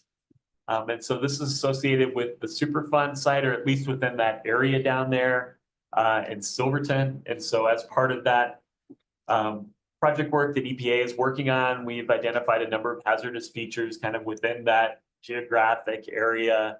Not so much within the boundary of the Superfund site, but within that area. And so we have 5 adits, and we do have some cost share, at least potential cost share from EPA / CDPHE to assist with some of those closures. So a project cost of about $125,000. And most of these are pretty difficult to get to. Some may require helicopter work. And then the last project we have is the Redwell project in Gunnison County. So this is 9 adits, 2 vertical openings. Redwell is just on the north side of Mount Emmons. If you're familiar at all with Crested Butte, tributary to Slate River, I believe. So we're requesting SMACRA funds of 100 and 100,000, and then we have a pretty substantial Forest Service contribution on this project since a number of those features on Forest Service lands for a total cost of $140,000. So that's all the projects. Here's a quick overview of kind of the costs associated with the projects, the potential financial contributions. You can see the total construction cost, our NEPA and cultural costs. That's a pretty expensive component when we're talking about NEPA compliance. It's not small money. So we spend quite a bit on compliance with NEPA, especially our cultural. And then our personnel fringe, indirect, and those other costs are also project development for next year. And so we include that as part of our other project costs for total project costs within our grants. And we have to split those costs out in our grant between projects and admin. And so we have project costs about 1.8 million, and then administrative cost of 986,000 for a total grant request of 2.829 million. And I will say we have not gotten our funding number from OSM yet. Usually I have it by the time I give my presentation to you, but we've still not received the funding allocation amount or even what it's going to be yet from OSM. So we're still waiting on that. So this is kind of an assumption based on what it's been the last 2 years, but I think it's a pretty safe assumption. Any questions on that specific slide? No, it's a good bit of numbers and accounting, and Kafanzi can probably answer all of them for you. So here's the approval request to the board. And so we do request action on approval of the grant that we've put forward. And so I think it's just consent to move forward with that, but it does require a motion. So that's essentially the grant request that we have before the board to move forward with those project costs, the administrative cost at a total grant request amount of 2.829 million, recognizing we still don't have the final number yet from OSM. And so there may be some slight changes to that, but it won't be significant. So that is my presentation, Mr. Chair. Do we have any other questions before we? Okay. Well, an observation, as almost any project in today's world, you can see administrative costs are 8 times what the project cost. Administrative costs certainly go up, and those project costs continue to go up with a limited budget, associated with both of those. So. Would anybody like to provide a motion for the 2025 MLRB grant approval request?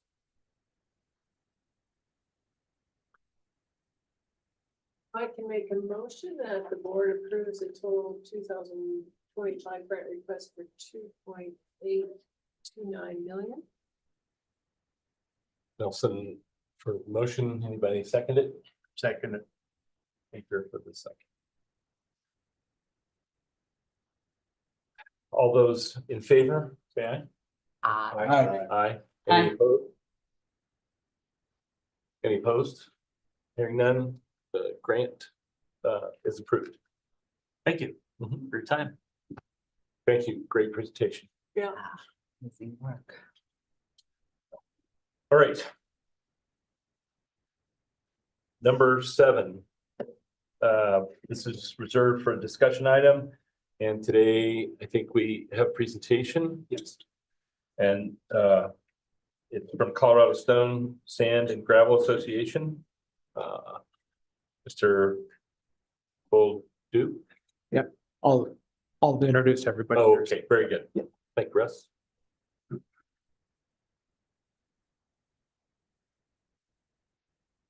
Can't be bringing that up.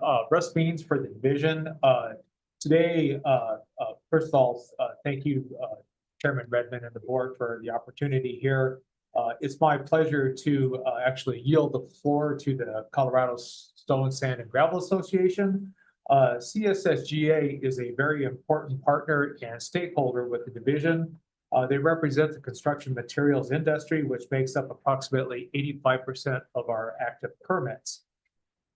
Today, they're going to take the opportunity to present to you and stuff a little bit of what they do, what they represent, and the activities and stuff associated with construction materials. So with that, I would like to introduce Todd Olheiser. Todd is the executive director for CSSGA, and I'll let him and his team take over. All right, thank you, Russ. You bet. Thanks, board. It's an honor to be here and talk a little bit about our business, our industry, and we're not asking for any money. We have surface mines. At least at this point in time, we have surface mines and water that's untreated. So a little bit simpler than some of the complexities, but wow, I tell you what, thanks for those presentations. I learned a lot about what some of the other things that you have to deal with. Todd Olheiser, as Russ mentioned, executive director of the Stone, Sand and Gravel, as well as the Colorado Ready Mix Concrete Association. My background primarily mining my whole career. I've been doing this about 10 years. Prior to that, I worked for a company then called Lafarge, overseeing their West US businesses really from the Mississippi West. And then prior to that, their Great Lakes region in US and Canada. So a lot of mining, a lot of mines. And but anyway, we're going to approach it in this manner. The other speakers coming up, and Paul, if you want to come up now, and then we won't waste time transitioning between the two. I'm going to talk a little bit about just the Stone, Sand and Gravel Association. Then, I'm sorry, David's coming up. Yeah, then I'm going to turn it over to David, and each person will do an introduction of their own, so we're not going to spend time on that now. David Beaver, Paul Koss, Stephanie Fancher English, and wrap it up with Joel Bolduc. And again, each of them will do an introduction when we get here. A little bit about who we are. The Stone, Sand and Gravel Association themselves is really all of the, I don't know what percentage of stone, sand and gravel construction aggregates we represent, but I'm going to say well over 90% of the state are our members. Somewhere around 20 to 22 companies, but again, with many sites each in some cases and some with one site. What we do is regarding construction aggregates. So you know, just simply that. You'll see examples of some of where those products go. And so if we're, the Stone Sand and Gravel Association, you guys know this well, but two associations regarding mining in the state. You have the Colorado Mining Association, which is, of course, coal and hard rock and so forth. And we have a lot of things we do jointly with that group. And then, but ours is focused on, again, the construction aggregates. And a good way to put this, I don't know who came up with this. I think it was Joel or maybe David, that ours is local. It's sold by the ton instead of by the ounce globally. So, you know, a little bit of, you'll see a lot about the need for local material. Little P&R on really what we do as an association. We support education. You can see some examples here of some of the STEM programs we're involved in, workforce development. We've got one of our previous board presidents was a gentleman named Gail Lyman. So we do a scholarship in his honor every year to several students at the university level. And supporting our communities. Here's an example of one of the events that one of our members did at the time. So again, it's local business, right? So you know, there's an opportunity and I think a responsibility to be involved in that neighborhood. And so many of our members, you know, I can't think of one that doesn't take that very seriously. And so this is just an example of that.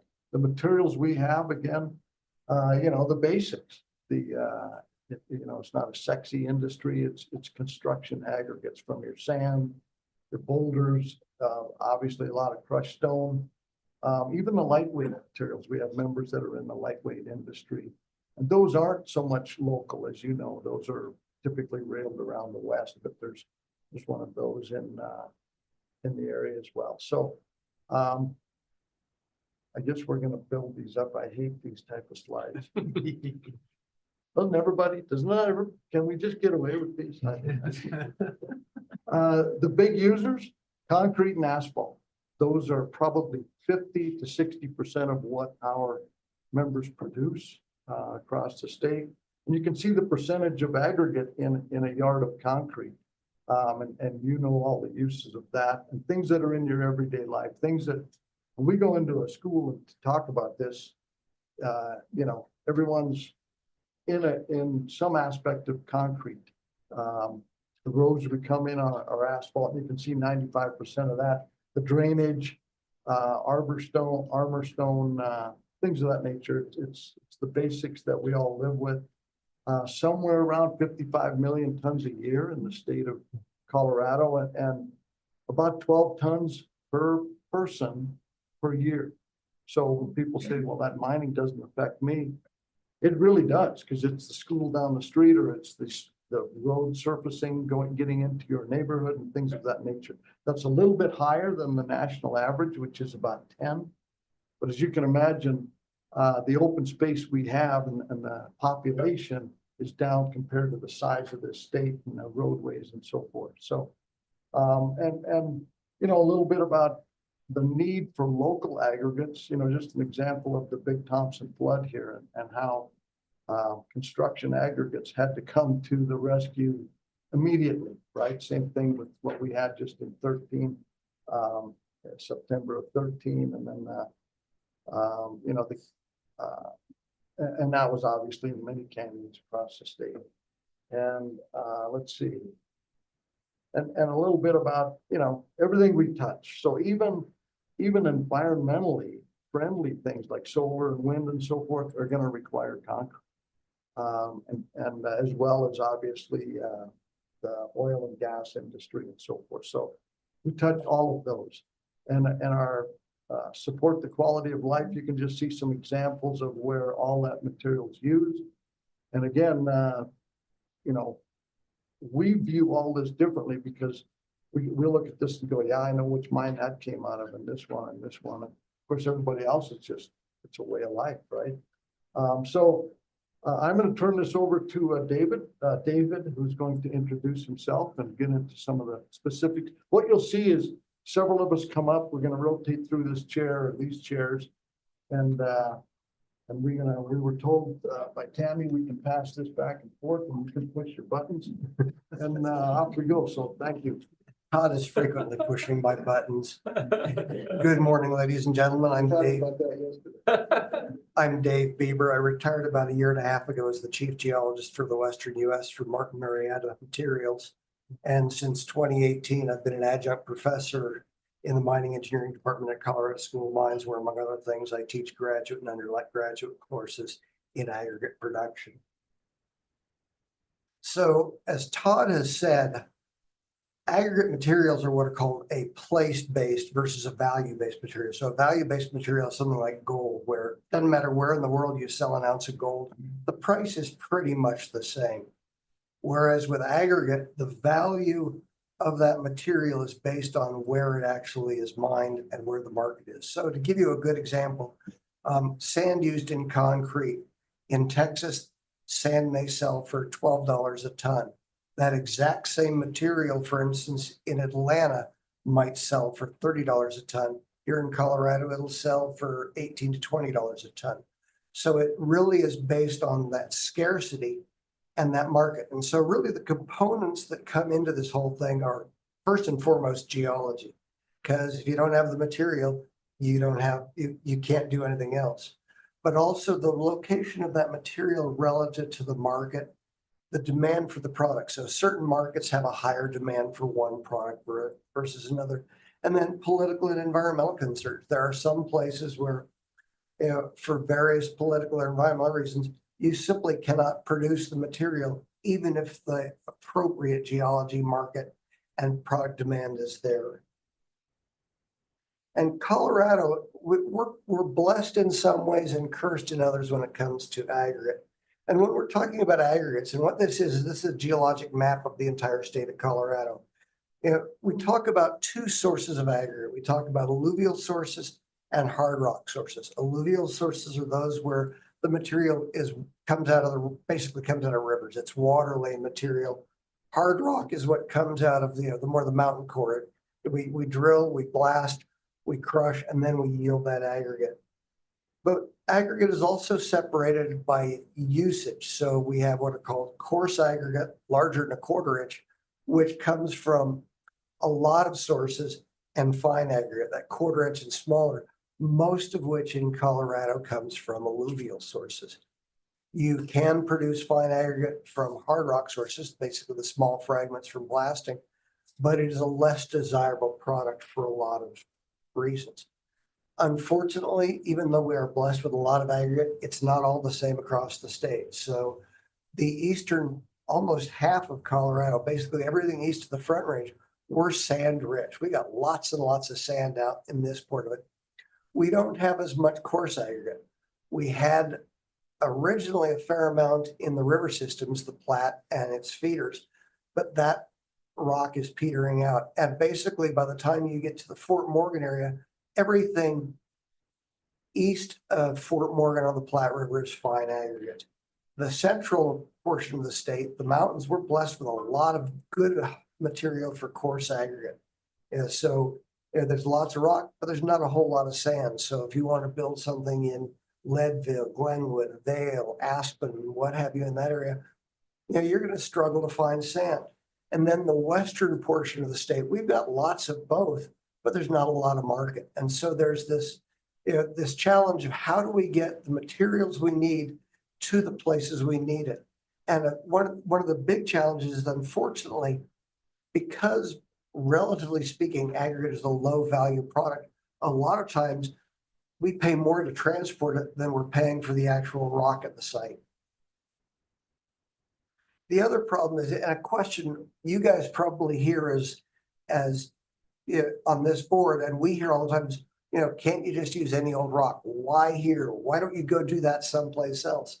Problem is not all rock is suitable. So for instance, people will say, why don't you mine old tailings? Well, tailings, a lot of them contain pyrite. Todd's number actually was a little bit low. It's about 70% of construction aggregate goes into asphalt and concrete. Unfortunately, pyrite does not play nicely in either of those materials for both chemical and physical reasons. A lot of rock is too soft to use for construction aggregate. If you want to think about it, in concrete and asphalt, the rock is like the bones that hold everything together. So the Portland cement, the asphalt's the glue, But really what is taking the load is the rock itself. So you're relying on something strong enough that if you're driving a truck over it, for instance, it doesn't crush. And then a lot of those materials, when you try to produce it, the particle size is wrong. So for instance, a lot of material when it crushes produces very platy particles. Think about what would happen if you were walking on a bunch of shingles or plates. They slip around under your feet. Well, they'll do the same thing when you're trying to use them as a construction material, so they don't lock together well.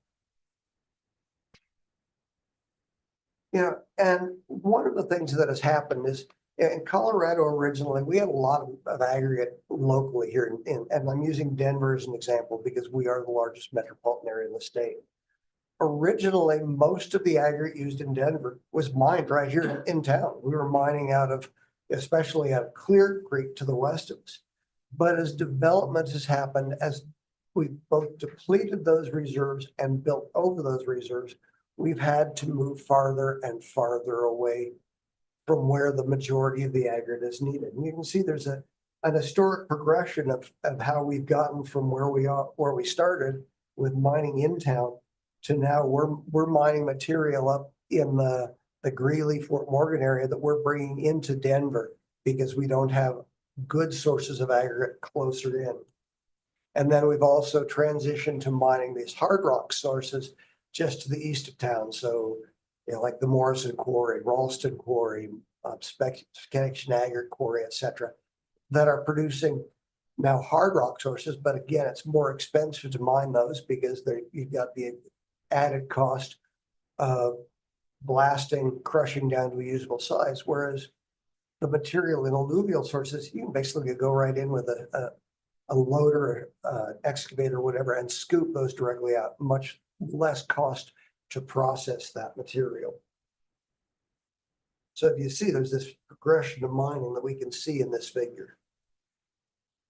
And we have all these conflicting priorities that we have to deal with as operators. So people say, locate it further away. We don't want to see those trucks. But then they say, well, except we don't want as many truck trips on the road. So you need to locate it further.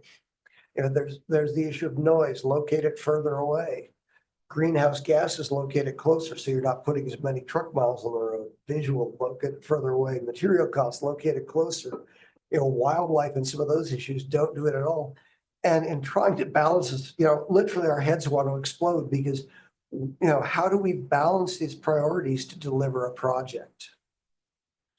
And, when I say that, by the time these projects get to you guys, by the time you've seen them, an operator has been working on this for an average of 4 to 6 years, and sometimes much longer.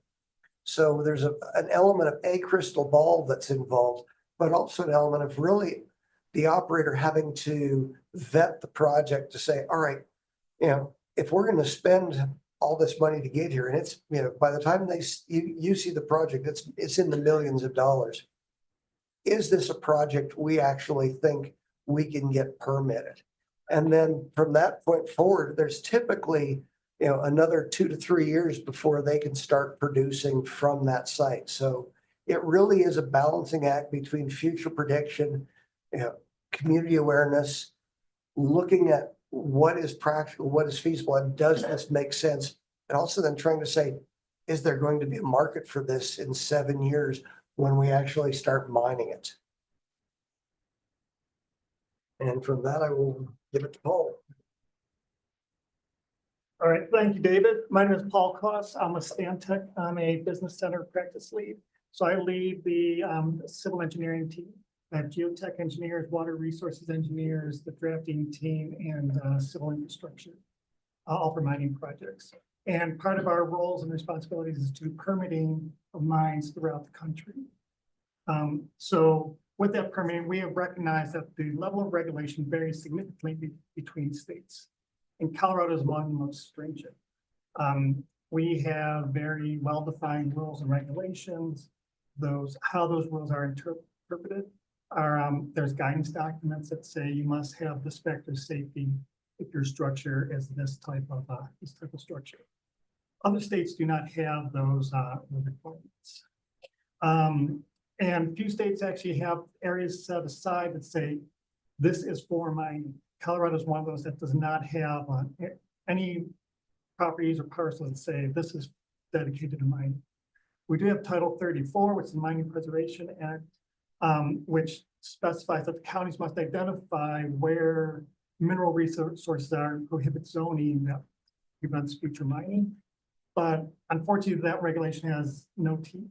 And if the county's been bothered to do the study, it seems like it's put on the shelf to collect dust. It's never looked at again.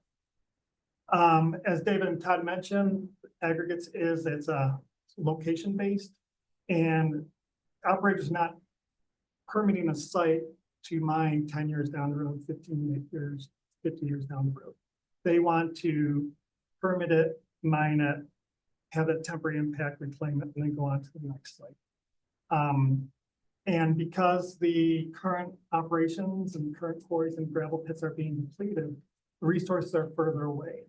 As David and Todd mentioned, that increases the cost because the trucking has to go further and further away. There's more trucks on the road. And this has impacts to the cost of infrastructure to the cities, counties, and the state. It also impacts housing, makes affordable housing more difficult to actually build. This is a regulatory flow chart, and this is not actually everything. It's most of the permits, but it's not every permit that an operator needs. As you can see, it's very complex. And you'll also notice the arrows go back and forth. So not only while you're permitting, do you have back and forth with the various regulatory agencies, but once you go and obtain all your permits, by the time you've gone through all those negotiations, all those reviews, you may have to go back and re-amend half of your permits because they are no longer consistent with each other. There's also conflicting, or not conflicting, but there's multiple regulations that you have to deal with for the same entity. So a lot of the sand and gravel pits are along floodplains or along rivers. That's along a floodplain. There tend to be wetlands there. So you need to get a county wetland or floodplain development permit, a state wetland permit, and a federal wetland permit. So all of those are dealing with very similar rules and regulations. However, as we know, the federal regulations are being changed very rapidly right now. And then the wetlands every time there's a Supreme Court ruling dealing with wetlands, those requirements change place. So it is a very complex, it takes a lot of time, and there are overlapping reviews. As we mentioned, the existing quarries are being depleted. You have to go further east, particularly for the sand as you're going along the alluvial sources. We do have plenty of rock. Rocky Mountains are right there. There is rock that we could mine. However, most of it is not suitable due to there's already something there. It's not accessible. You could not permit it. Think about where a lot of the more expensive housing is. It's at that urban-rural interface. That's where you want to put a new quarry, a new operation. But that's where the more rich people live, and that's the last thing we want. For most, not all of them. And it's also the distance to the market is really, really important, those trucking miles. So as a producer, they need to be strategic about how they're looking at properties, where they're going, and identifying what can they actually get a permit for, what's going to be economical. And so they've gone through, as David said, 4 to 6 years of studies before they even bring the permit to the RMS. And it's another year or so before it comes to you guys for your review. And in that time, it's been vetted to comply with the rules and regulations. And really, you're only seeing the good projects. A lot of the bad projects get filtered out by the staff, and they're doing their jobs. So we want really the regulators, and this is at all levels, to recognize that there are good projects and the resources are necessary, and the permits should be approved. And that also goes to the public. The public needs to recognize that these resources are necessary for the things that they want. They complain about roads, but they don't want to, I guess they don't want to quarry near them. So that's the challenge. And here's one potential solution. So we did a study for the state of Utah, and probably aware that Utah and Colorado have very many similarities. They're growing populations. Most of the population is in a localized area and an urban corridor. And then there's a significant amount of rural areas. So this study looked at evaluating critical infrastructural minerals, mainly sand and gravel. And it evaluated future needs, regulatory requirements, how it would impact existing and future operations. So it was supply and demand based. So we first started looking at where the population centers are. And these areas have a balanced supply and demand. But as population grows, that is going to upset this balance. There's going to be an increased need for sand and gravel. So you need to get new locations to obtain those materials. So this is looking at we looked at every single county in Utah. We went county by county. This one north of Salt Lake. So we looked at things like geology. Obviously, you need the rock to mine. Regulatory framework and zoning. Distance to market, is it economical? Existing infrastructure. You obviously cannot put a mine where there's something already there, where there's a Walmart or a subdivision. So on the map on the right, anything that is blue, red, or green has rock that is favorable or potentially favorable for use as a competitive feature. That's extensive the entire county. Anything that has that blue hatching, that already has existing infrastructure, and you cannot put a mine in that area. So you've taken away 3/4 of that county. Anything that's red has favorable rock, but it's not zoned for mining. So maybe you could put something there. So the areas that are left in green, those actually have mining zone and favorable rock. So they're kind of hard to see, but that's really the point and the outcome of the study is that you have very limited areas for development. And I mean, this, if we did a study similar in Colorado, we would have the exact same results. So what are the consequences if we don't look into this, looking into the future? Really, as David said, the rock needs to come from further and further away. So you need to have you're gonna have more expensive rock. Not you may, you will have more expensive rock. We're already seeing that. What does this mean for the public? It means there's gonna be more traffic, more congestion. Just because there's more trucks on the road hauling further and further away. And that means there's more pollution, poor air quality. And the rock is more expensive, so the dollar doesn't go as far for cities, counties, and the state. It also makes affordable housing much more difficult. And with a personal example, Stephanie's going to talk about her operation.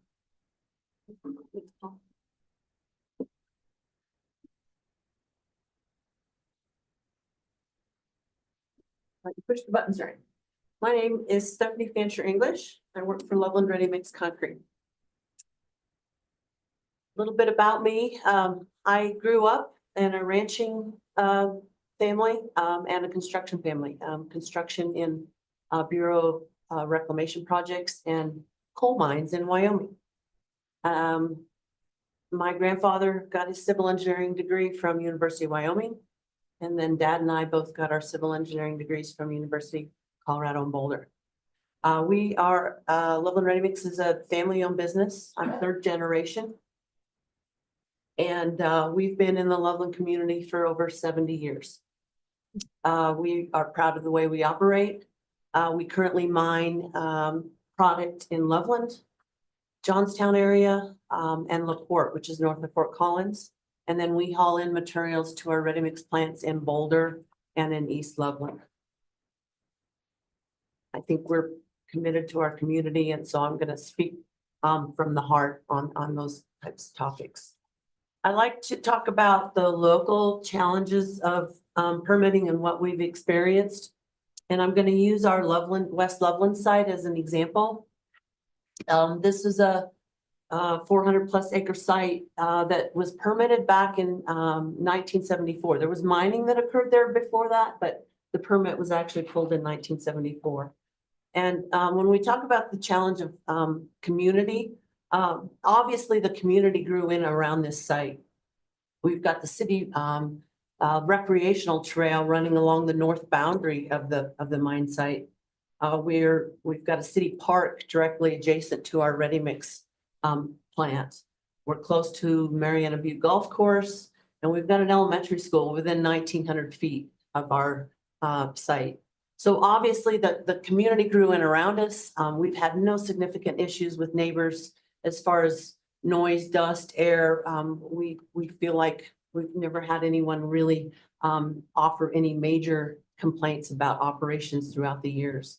I'm going to compare this to our newly permitted LaPorte site, which services the North Fort Collins market. That community there, when we tried to permit that, they didn't know us. They didn't know how we operated. It's 125 acres in a fairly rural area. We've got farming around us, but we also have 2 small housing communities to the west and to the east. And so that community, there was a group that decided they didn't want us there. They organized and they created a significant challenge throughout the entire permitting process as far as us being successful. Environmental challenges. When I'm going to talk about water, air, of course, there's wildlife. When you think of environmental, in Loveland, we had a significant amount of water that came with this site. And so we were able to address the needs as the site evolved in accordance to water. We don't discharge into the river. It runs right through the middle of the site. And we've evolved as regulations and rules have evolved. However, water quality was not an issue back in 1974 when we permitted this. Water quality was a huge issue when we permitted the LaPorte site in North Fort Collins. And I can tell you right now that we spend over $40,000 a year on our water quality program. That is not present in Loveland. Air. When we had to pull an air permit for the state in Loveland, it was very straightforward. You filled out a form, you recorded all of your operational information, and then calculations were done to make sure that your emissions did not exceed what was allowable in that area. We're all a small mining operation. All of our operations are small mining. So that was very straightforward back when we obtained those original air permits. In LaPorte, it's a different animal now. You've got environmental justice that you've got to address. Are there any disproportionately impacted communities around your site? The state now has background concentrations that already exist in the area. So when you're looking at your emissions, you're going to have to add those to the existing, what's already existing around you. And that equates modeling. We will not be able to pull another air permit now without modeling. When you go into modeling, you open up a whole new review for your community, and all the outside experts come in and start to weigh in on how that modeling should be done. Not a bad thing, but it's different. It's changed over the years. Regulatory, our Loveland site, when it was permitted, there was no restrictions on traffic. There was no trucks could come and go as they needed. There was no restriction on operating hours, and no reference to the noise that your site made. Obviously, as the community moved in around us in Loveland, we're cognizant of the noise, and we don't want to impact that for those neighbors that live there. When we permitted LaPorte, right away, traffic patterns were limited. We have restrictions on how trucks can enter and leave the site, which directions they need to go, and which routes they need to take. We have restrictions on our operating hours. We're closing them in, not so early in the morning and not so late at night, again, to address the community around us. And then right off the bat, we had to look at our noise ordinances, and we have to make sure we do not exceed the allowable decibel levels at our property line at the LaPorte site. Permitting, legend has it that George Fancher, when he had to permit in 1974, it was an application. He turned in a map with a general idea of, I think we're going to mine in this direction, and I think we're going to go this way, and our reclamation is going to consist of groundwater, ponds, and the associated open space around it. That was it. That's what it took to get a permit back in 1974. Now LaPorte, we started in 2017. It took us 7 years before we could start operating on that site. The permitting alone cost us over $1 million.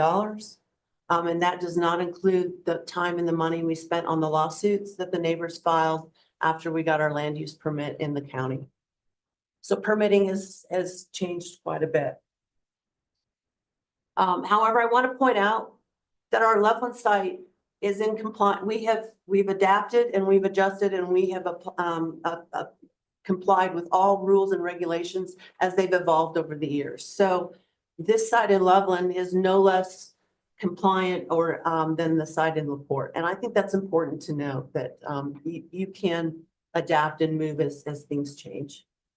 Skilled workforce, we talk about challenges of that.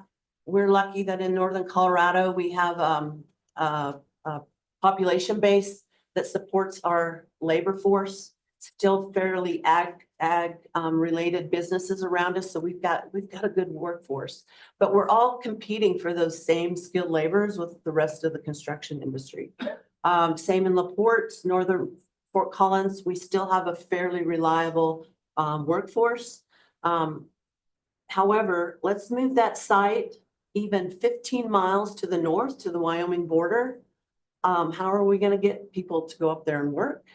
They're not going to live up there, or are they willing to commute? So the farther away that we have to move our mine sites from the communities, it's going to be harder and harder to obtain that workforce. And then I'll finish with the challenge of reclamation. Again, back in 1974, the reclamation, it wasn't an afterthought, but it did not drive the mining operation.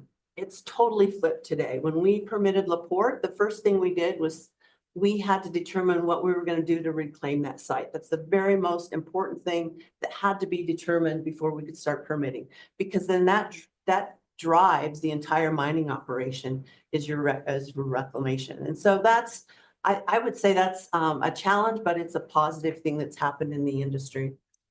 Figure out what your reclamation is first, and then tailor your mining around that.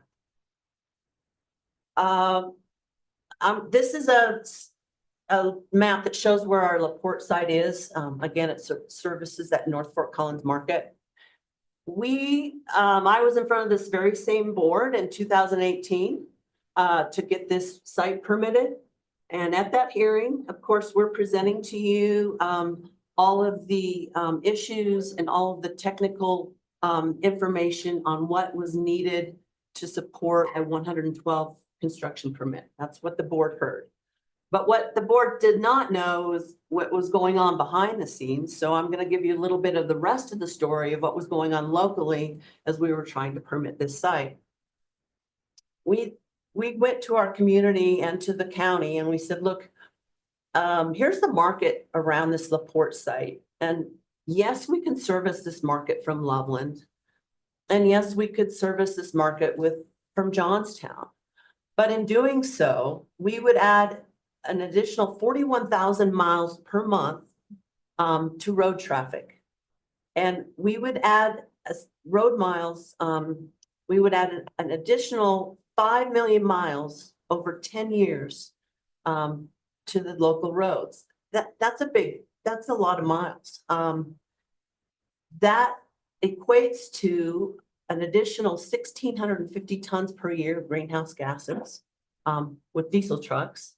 Loveland Ready Mix, I'm very proud to say we run a lot of CNG concrete mixer trucks, but even with our CNG trucks, we're adding that would be an additional 1,175 tons of greenhouse gases to the air. Road maintenance is a function of trips and road miles. So road maintenance costs would go up for the county. And then let's just talk about transportation resources, the additional equipment on the road, the time that equipment is on the road, and the labor that's needed to run that equipment on the road. Personally, I would rather spend that time and that labor cost on things that are more productive and actually have a benefit to the community. So that was the story we were trying to tell the community as far as why we want to mine at this local site and produce concrete at that local location. And then finally, before I hand it on to Joelle, the newest challenge for us is social media. Again, in Loveland, we've been there a long time, over 70 years. We're established. I've got a photo there of a local preschool that comes to our site every year for their spring field trip. It is hands down their favorite field trip of the year. And we love having them. We sent every preschooler home knowing more about sand, rock, sand and gravel and concrete than their parents. And that's the best thing that we can do. But now we have an organized group of citizens that don't want us to build a site in LaPorte. And they use social media to tell their story. And it may not be true and it may not be factual, but their story was we're spewing, as you look at the photo they had, we're spewing toxic dust into the air. It's covering the plants, entering the water, and we're having a huge impact on health, safety, traffic, and water for the local population. So social media has become a very, basically one of our newest, trickiest challenges. With that, I'm gonna, we talked about reclamation. I'm gonna let Joel talk about that and finish it up. Thank you for listening for me today. All right, very good. Thank you. Joel Bolduc. I'm the, with Burnco, Vice Chair of the CSSGA Land Environment Committee. So we work directly with agencies to communicate back and forth. We work particularly well with DRMS, understanding what's going on in the field, what's working, what's not working, and making adjustments as needed. So that's very much appreciated. Let's see here. I'm also the Land and Resource Manager at Burnco, a Canadian company with operations here in Colorado and in Texas. And I dressed in blue because I'm going to be talking mostly about water. Yep. So mining is temporary, reclamation is forever. And this slide shows 2 examples where mining was done and then the site has been reclaimed today. The first site shows a sand and gravel site in Eagle County operated by United Companies. And then the second set of pictures is a rock quarry operated by Martin Marietta located in Clear Creek County. There's a diversity of reclamation types that you choose based on the topography, the location, what's appropriate for the area. These provide some examples. Recreation, such as a water ski lake, wildlife habitat, rangeland, and then industrial commercial, such as a light rail station built on a former sand and gravel pit that was backfilled.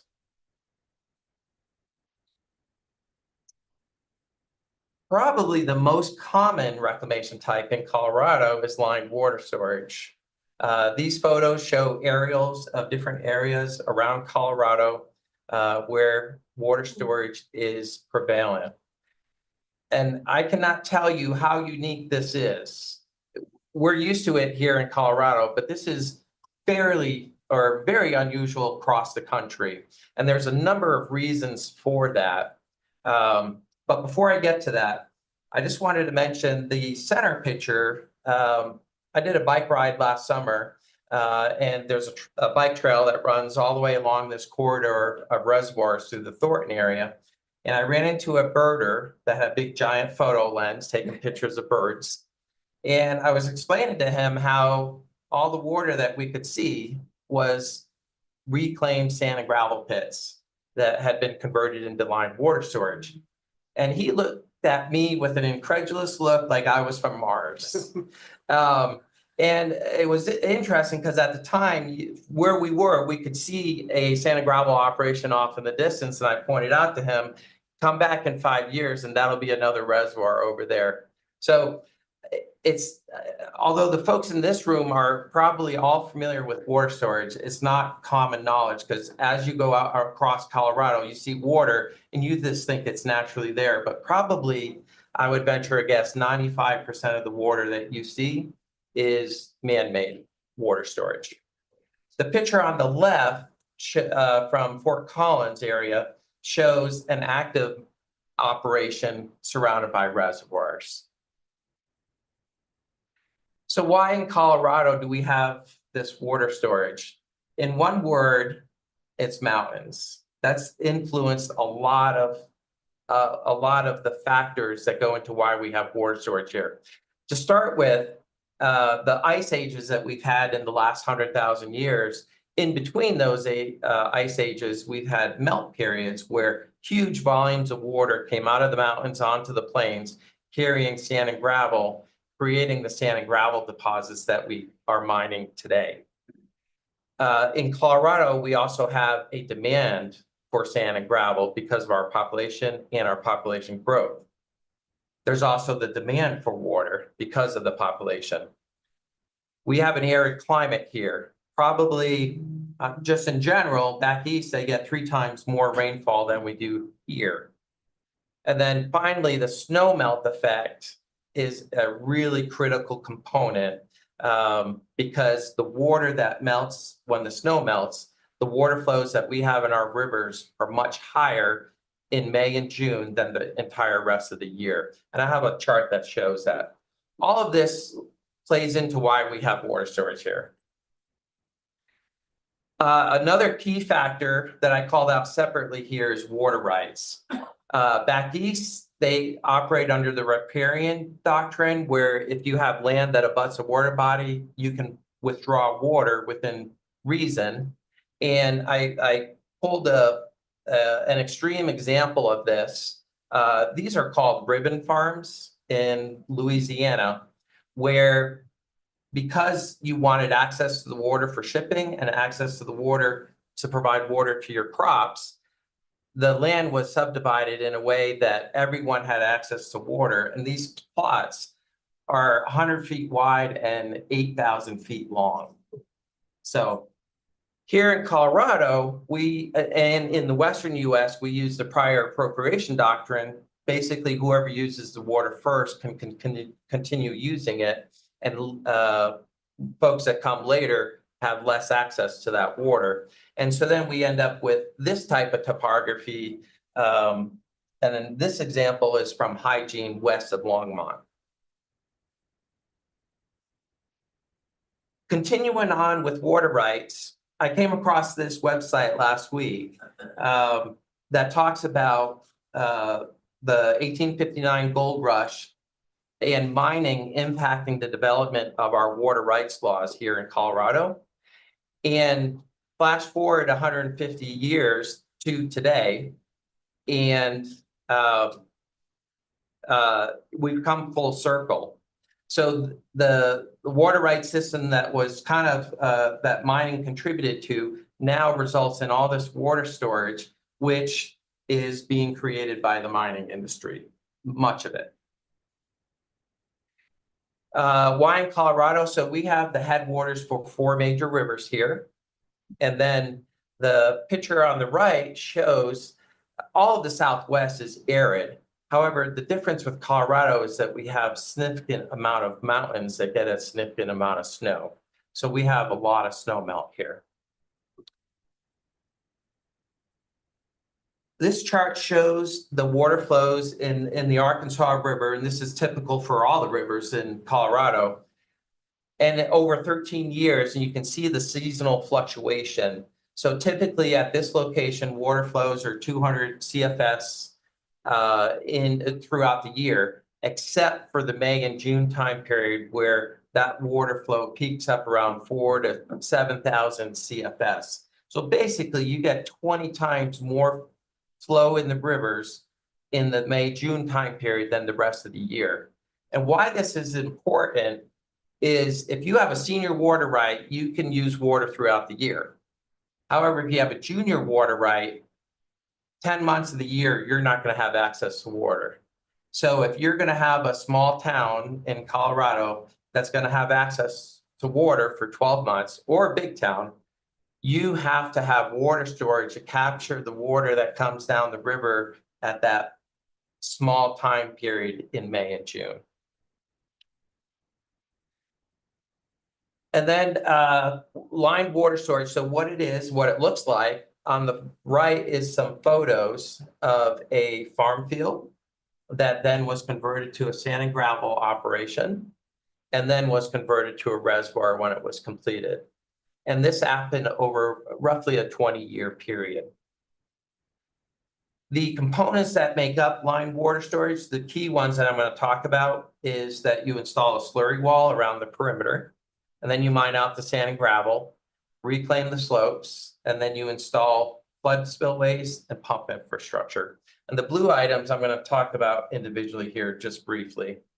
So a slurry wall, the white bags in the first picture there is bags of bentonite. So to make a slurry wall, you take bentonite, you mix it with native fines and water and create a slurry. And then you dig a trench all the way around the sand and gravel pit. And as you're excavating the native material, it's backfilling with slurry material. And then using a long reach excavator. What you end up with is a slurry wall that gets tied into the shale, which conveniently the Denver Formation serves this purpose very well. It creates an impermeable surface on the bottom, the slurry wall impermeable on the sides, and you essentially end up with a bathtub. And the only way for water to get in and out is through the surface with either pumps or gravity. The bottom right picture shows what the slurry actually looks like. And then you also have to reclaim the slopes. If you mine them, then you have to reclaim them to a 3-to-1 grade. Lots of heavy equipment used to do that. And these are examples of what the slopes look like when they are reclaimed and then reseeded. And then the last item, the flood spillways.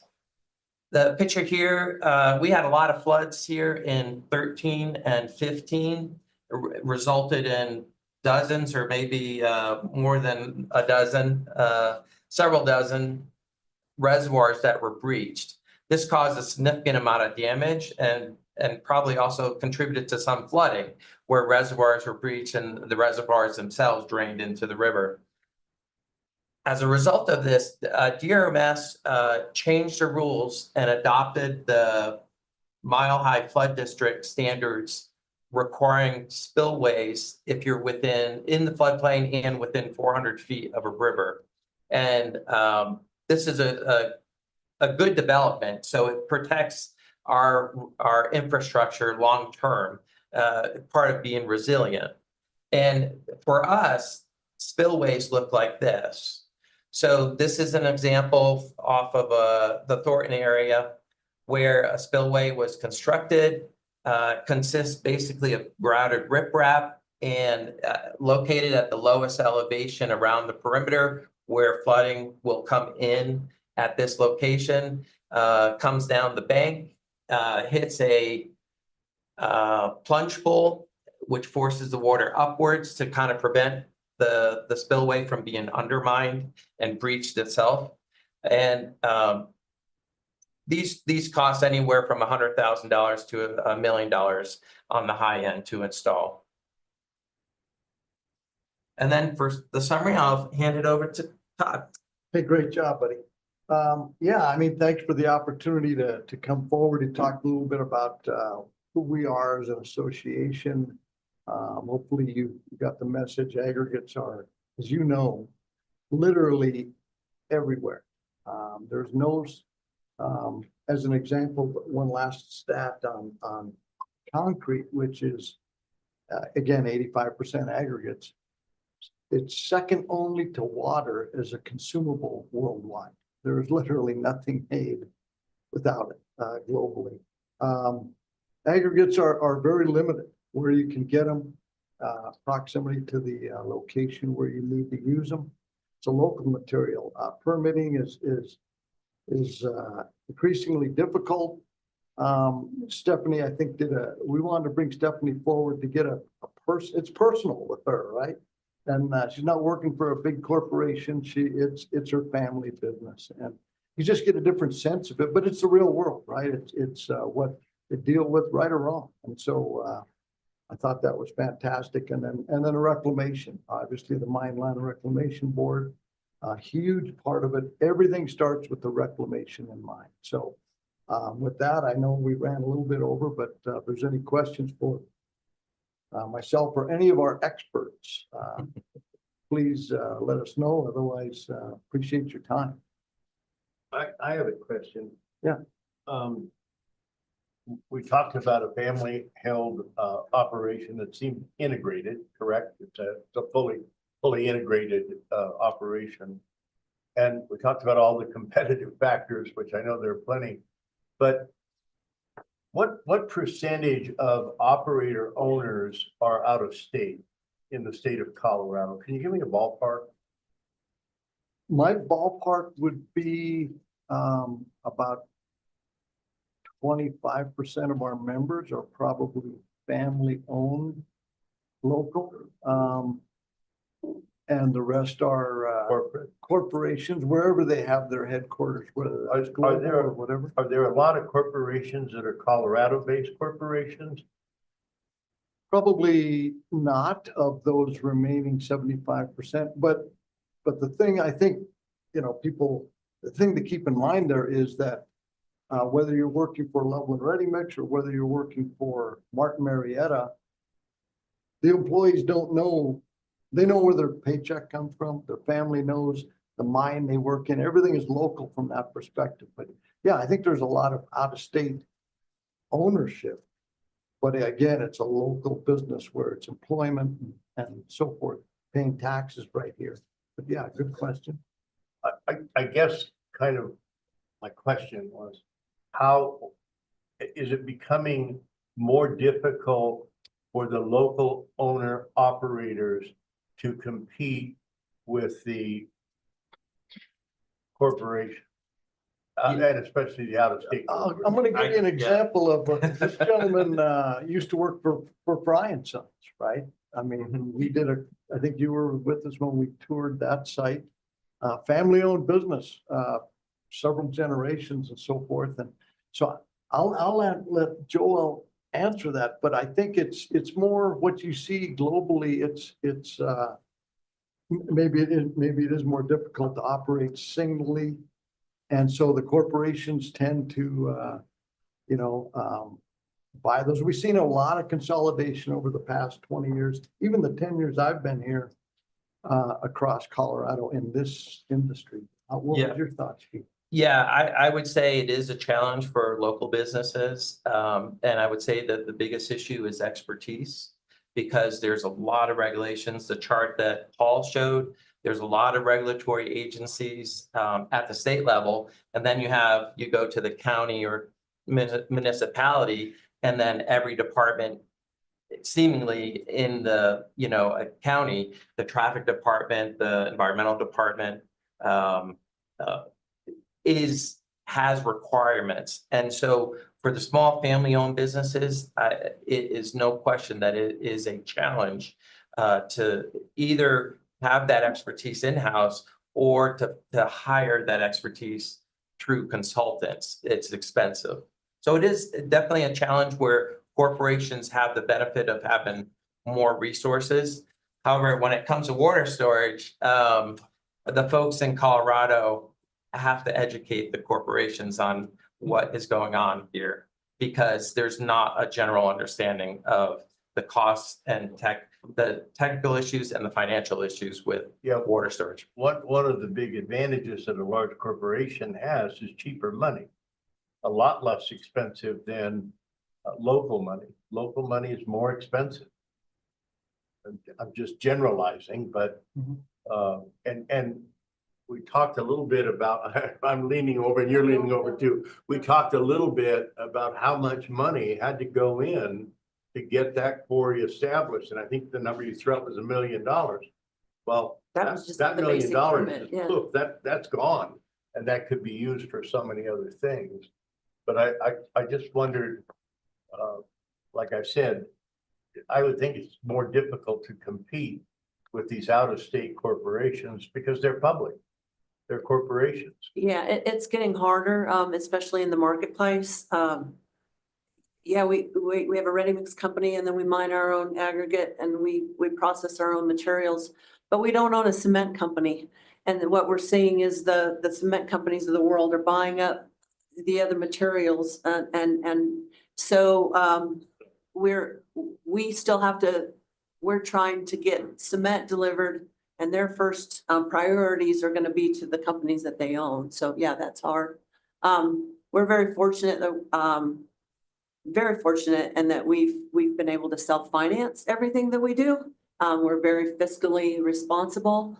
But yeah, if we were to have to borrow money to do that type of work, it would be a lot different.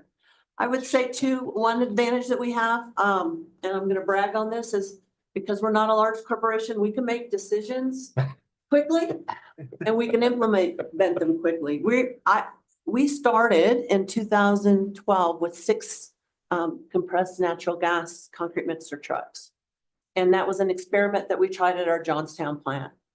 And it went so well, we are now up to 54 trucks. And there's no other company in the United States that can say, concrete company that say they have 54 CNG concrete mixer trucks. But nothing against Martin Marietta, but large corporations can't make those types of decisions and act on those types of things. So, but yeah, there's pros and cons, but, and there's not very many of us left, but, we're trying to make it work, so.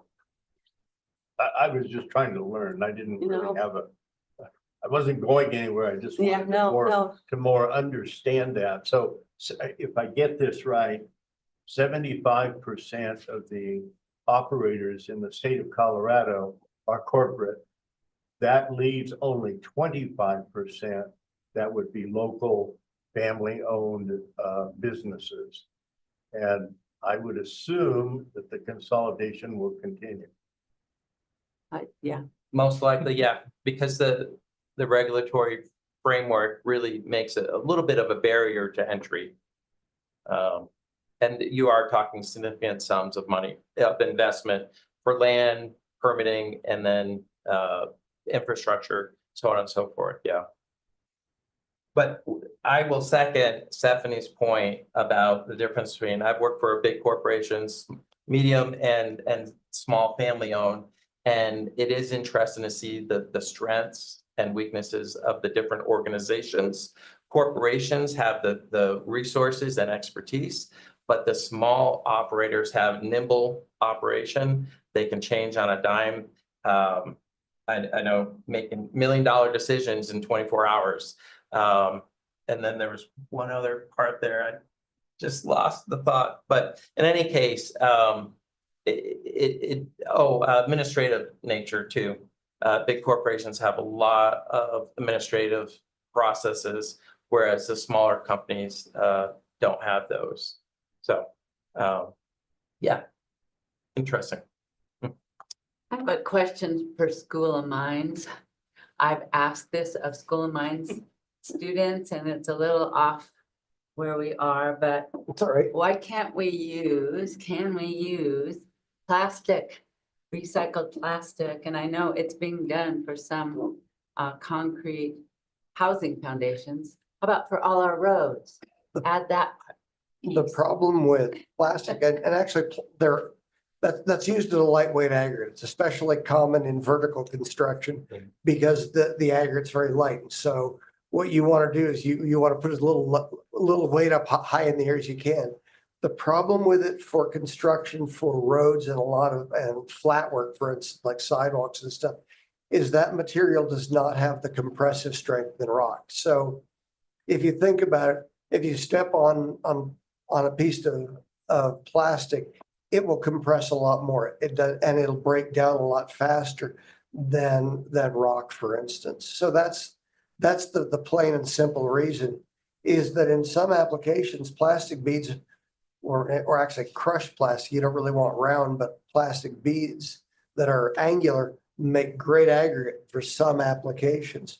But in applications where you need a lot of, basically compressive strength, if you will, a lot of durability, it doesn't work well. So for instance, if you use it also on a highway, think about as the tires are going over that highway, they're wearing off a little bit of that surface. Well, the plastic wears much faster than the rock.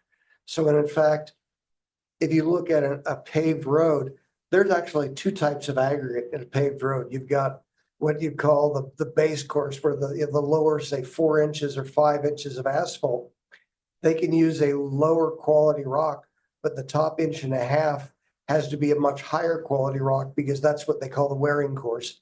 So it has to hold up longer to the tires running over it.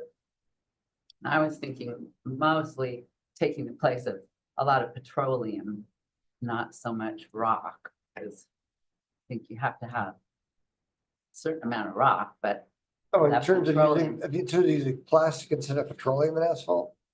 yeah, yeah, and recycled, not new plastic. Well, one of the part of the problem with plastic from that applicant is asphaltic concrete, and the asphalt is what's called a flexible pavement. It needs to be able to give and take.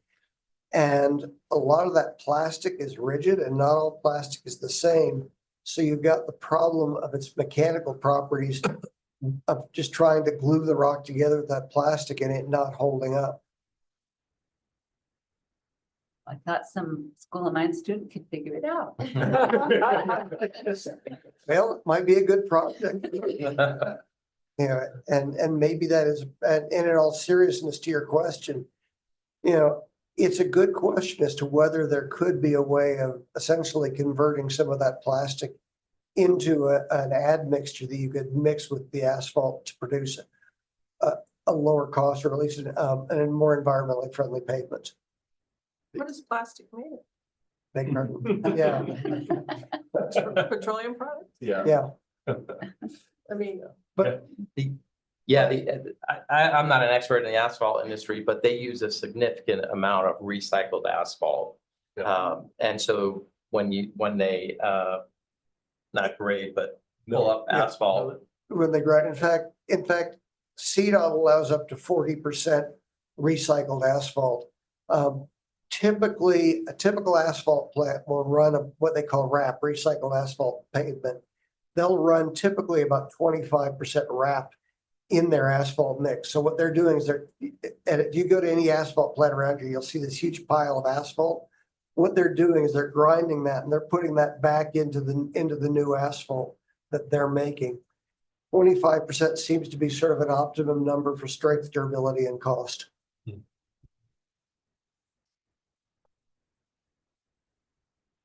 Anybody else? Thank you very much. If I could add one comment. Mhm. We plan to do another industry tour. We have done some in the past. Of some of the local mines. We'll determine that working with staff and do those. What we used to do is have people meet at an offsite. We're gonna come here with a bus and pick anyone up that wants to go. We're talking about trying to coordinate that after one of your, maybe a shorter board meeting or something like that. Obviously, we've done that, and then we've been invited, CBPHE and everything else in there. So again, we want to do that again for anyone that's interested, and that includes, board members, staff, anyone associated with the RMS. So I just wanted to throw that out. Thank you. You bet. and I think that I have been on those tours. It is invaluable. It's priceless in being able to see what's going on, and especially the reclamation, to actually see it instead of in pictures. So thank you for making that happen, and I hope we can all make the time to attend that. Yeah, I live on a quarry, so Which one? I'm probably the only member that I'm familiar with a lot of this. But you guys did a great job of putting it all together. And I compliment you for that, because I understood a lot of the pieces, but you bring in the big picture. And I'll go back to that corporate thing. You're not just competing with corporations. These people are global. I mean, people that are getting in your business are global. They're from all around the country, all around the world, not just around the country.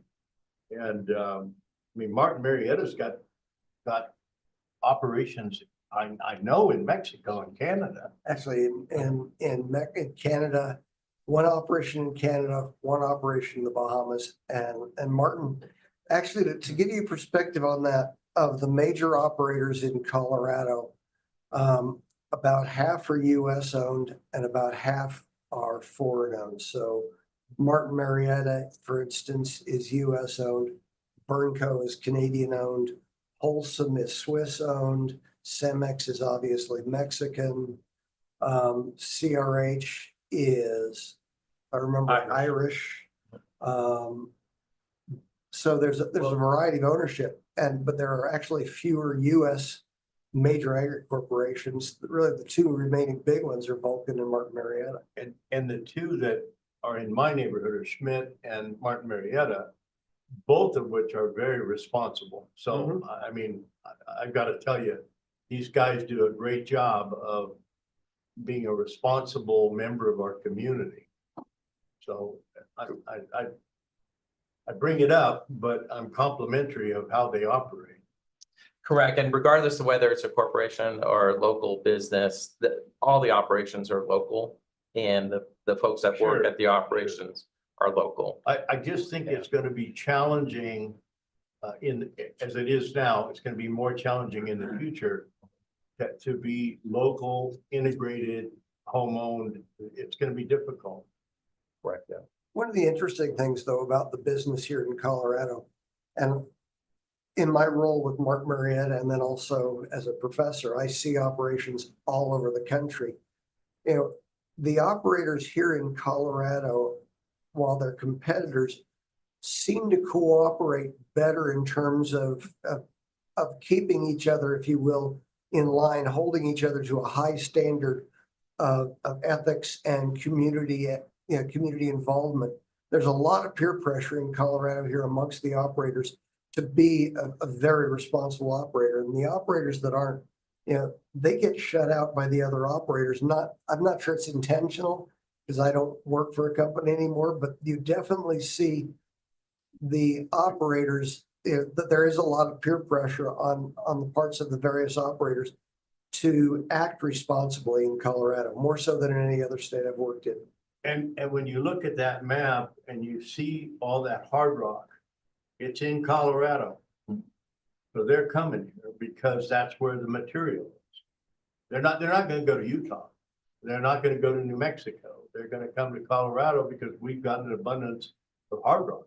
Well, and the difficulty is going to be, though, the cost of transportation of that material. So, yeah, just to give you some rough numbers, when you're looking at the economics of transportation, a truck served quarry basically has to be within about 50 miles of its primary market. You can extend that to about 250 miles for a rail served quarry, but there's only one rail served quarry in the state of Colorado, and that's in Martin Marietta's Parkdale quarry. The rest of them are truck served, so they need to be that 50 miles really is one of the things that drives where they're locating their operations, because of the cost beyond that starts to get exorbitant. Well, I use Colorado Springs as an example. We're definitely a growing community, and we've got plenty of hard rock within, I'd say the outer boundary is 15 miles. Yeah, you got Schmidt and we've got Schmidt, we've got Mountain Marietta. We're right there within 5, 6, 7 miles of where it's needed. So that, again, that's why, and when Transit Mix sold out, I think they sold to a foreign company, didn't they? Wholesome. Wholesome, which is Swiss. Right? Yes. I think is it Swedish or? It's Swiss. Swiss, okay. I knew it was an S. So I guess that's the trend that I see, is that more of these multinational companies are going to continue to come into Colorado. Well, I think that's, if I could add, I think you're right. I don't know if that's, I don't know if it's a good or a bad thing. I'm not saying one way or the other. I don't know if that's related specifically to mining. But For yeah. food Every processing. industry. I think that's the world, but I think you're right.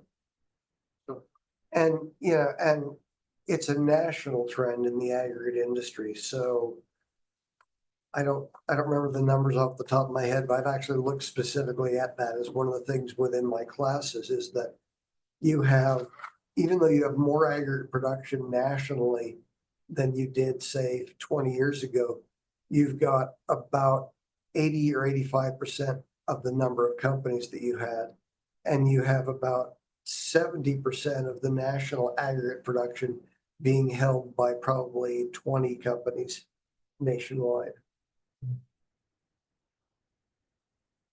again, thank you. I mean, what a great job you did of putting it all together. Yes, thank you very much. Yeah. Thank you, guys.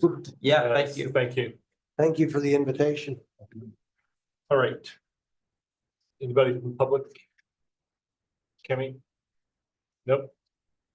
Executive session? With that, thank you for being patient with the newbie. And do I need a motion to adjourn, or do we just adjourn the meeting? We can adjourn the meeting. Thank you. You can bang your gut. Oh, yeah, that's too scary. Get a way up. Yeah, yeah, right. Gotta have a more angry session for that, yeah.